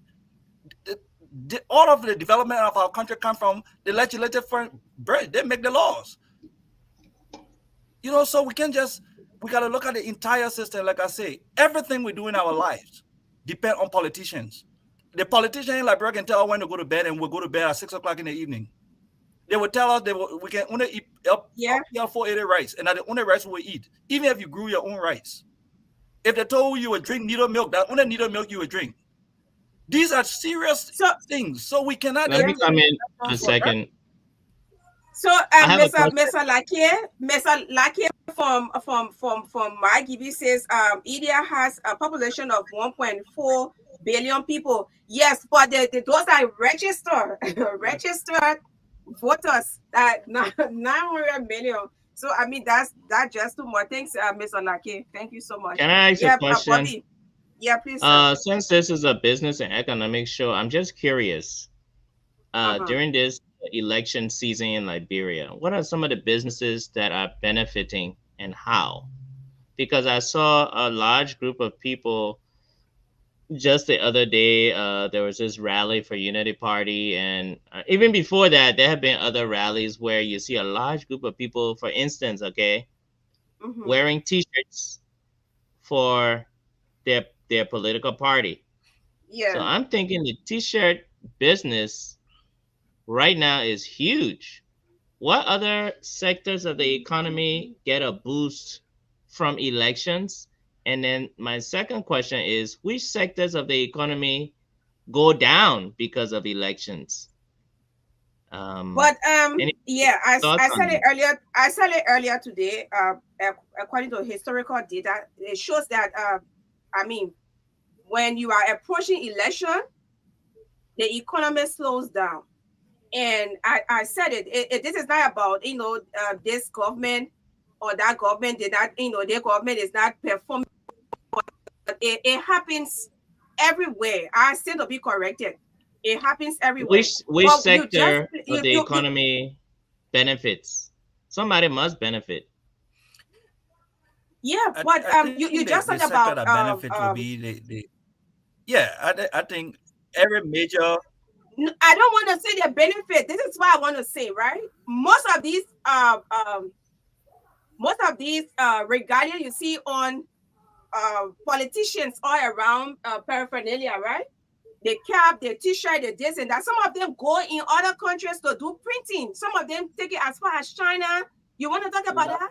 China, Ghana, they take it from other areas. So I don't want to say Liberia or this part of the economy benefits from politicians. And it's something that have really caught our attention as well, because it's something that they should use people here to produce all of those things. But some of them go as far as, they go other countries you know why most of them are using our people back home? Because they don't want to pay our before people. You can give a reason. No, it is bad, sir, before you can give the reason. Say that again? I say it is bad before you can give the reason. Yeah, because there's something about us that is just bad for us. The guy will go to Ghana and pay a Ghanaian $20 upfront to get his product. He will come to the Liberian man and say, let me give you $5 now, and then we'll give you the other one later. This thing that we do to each other is so bad. We can pay foreigners easily. We can pay. Big that's not only here, that's in the United States. Man, let me tell you something. The people, Liberians will invite me to go to the program when they buy the liquor from other stores, when I own a liquor store. And then I go and ask them, who should I give the donation to? Why should I give the Asian community money to you when you're not supporting me? So it's not just Liberia that is happening to Liberians abroad doing the same thing. They go to the white man's store and buy the liquor, then they invite me to go and make donations. Why should the white man take the profit and develop itself? But I mean, I should not get rich. So Chief, let's hear from the public too. Let's hear from the public. Let's do. Okay. So at 0777 25 38 19, 0777 0777 25 38 19. You get all of these banners, flyers, stickers, handbill, badge, and everything. And you some people they don't print here. If you are printing here, and we want to say kudos to you. Hello. Yes, sir.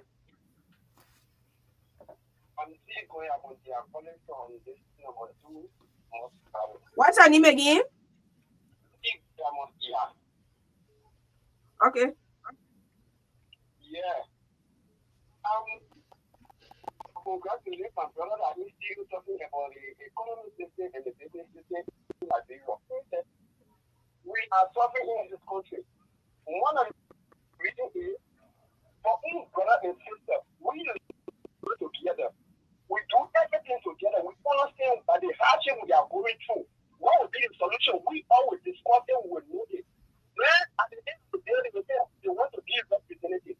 They will say yes, they want to be senator. We say yes. They say so. You have a passion to go. You have a will to go. Let us to go change it. They will understand all the people in the world with the body. They join the other group of the people. They change. Their way of behaving, their attitude. When they will not reach into their constituency to say what we deserve to do. They will get to work on their people. Now that's not easy. You're taking to their children. We are talking in this country. You see, my father is last long time.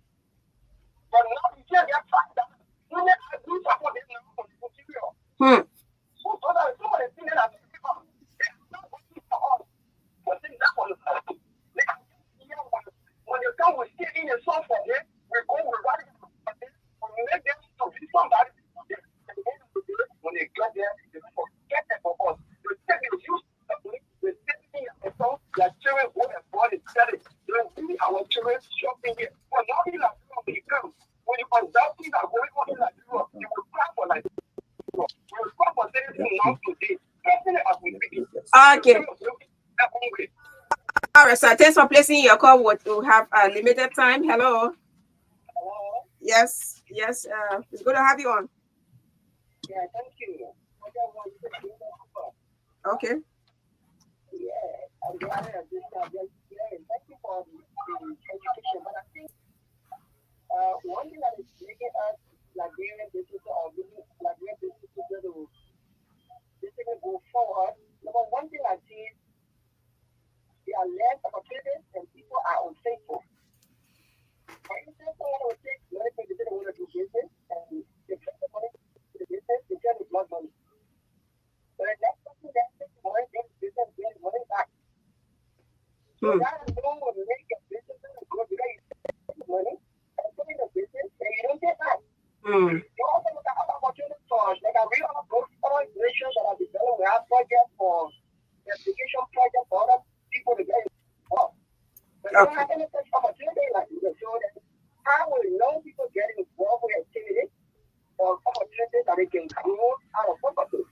Okay. Okay, sir. It's good. Thank you for placing your call. The last caller. Hello. Yes, hello. Yes, sir. Yes, good afternoon to your student guests. Yeah, madam, when you talk about October 5, I appreciate you this business show a lot. You know, I really got attracted to what the student guests said concerning, you know, promoting the rural business sector. So, you think about this election, you know, most of our Liberians are so, I mean, most of our children are tapping into this computer or whatever, you know, programs. So then in my community, I was born, you know, the best what I like that. Like, all the blue flyers, you see, they go China, they go France, they go Europe, they go Japan, they can do it right here. Mm. So, as Liberians, we need to promote our own thing. I mean, here, all the politicians are running, and if you can't do more than one, like, Yeah. the left business will boom. But we're not going to go out and promote all of the Europeans and then our own people here who Okay. I mean, can get customers. So I mean, I appreciate the student guests and I like the show. Thank you very much. Thank you. Thank you. The last caller. Hello. Hello. Yeah, it's good to have you on. Yes, I'm very, very excited of the discussions on table today. Firstly, I'm Peter calling from Bonaparte, Israel. You make a point. The reason we Liberia are way behind through all we look at the state in our own community is that we don't prioritize our own resources. There's a lot of things here that, as the brother rightly say, if our leaders then can help us, their country at heart. For instance, and for even the mining industry alone can build this country. Okay. Government can even take charge of the mining industry and then do the finishing product in this country. Okay. Even if they do the finishing product in this country, they ship it, the money will come back to Liberia. Okay. And Okay. again, because Okay, sir.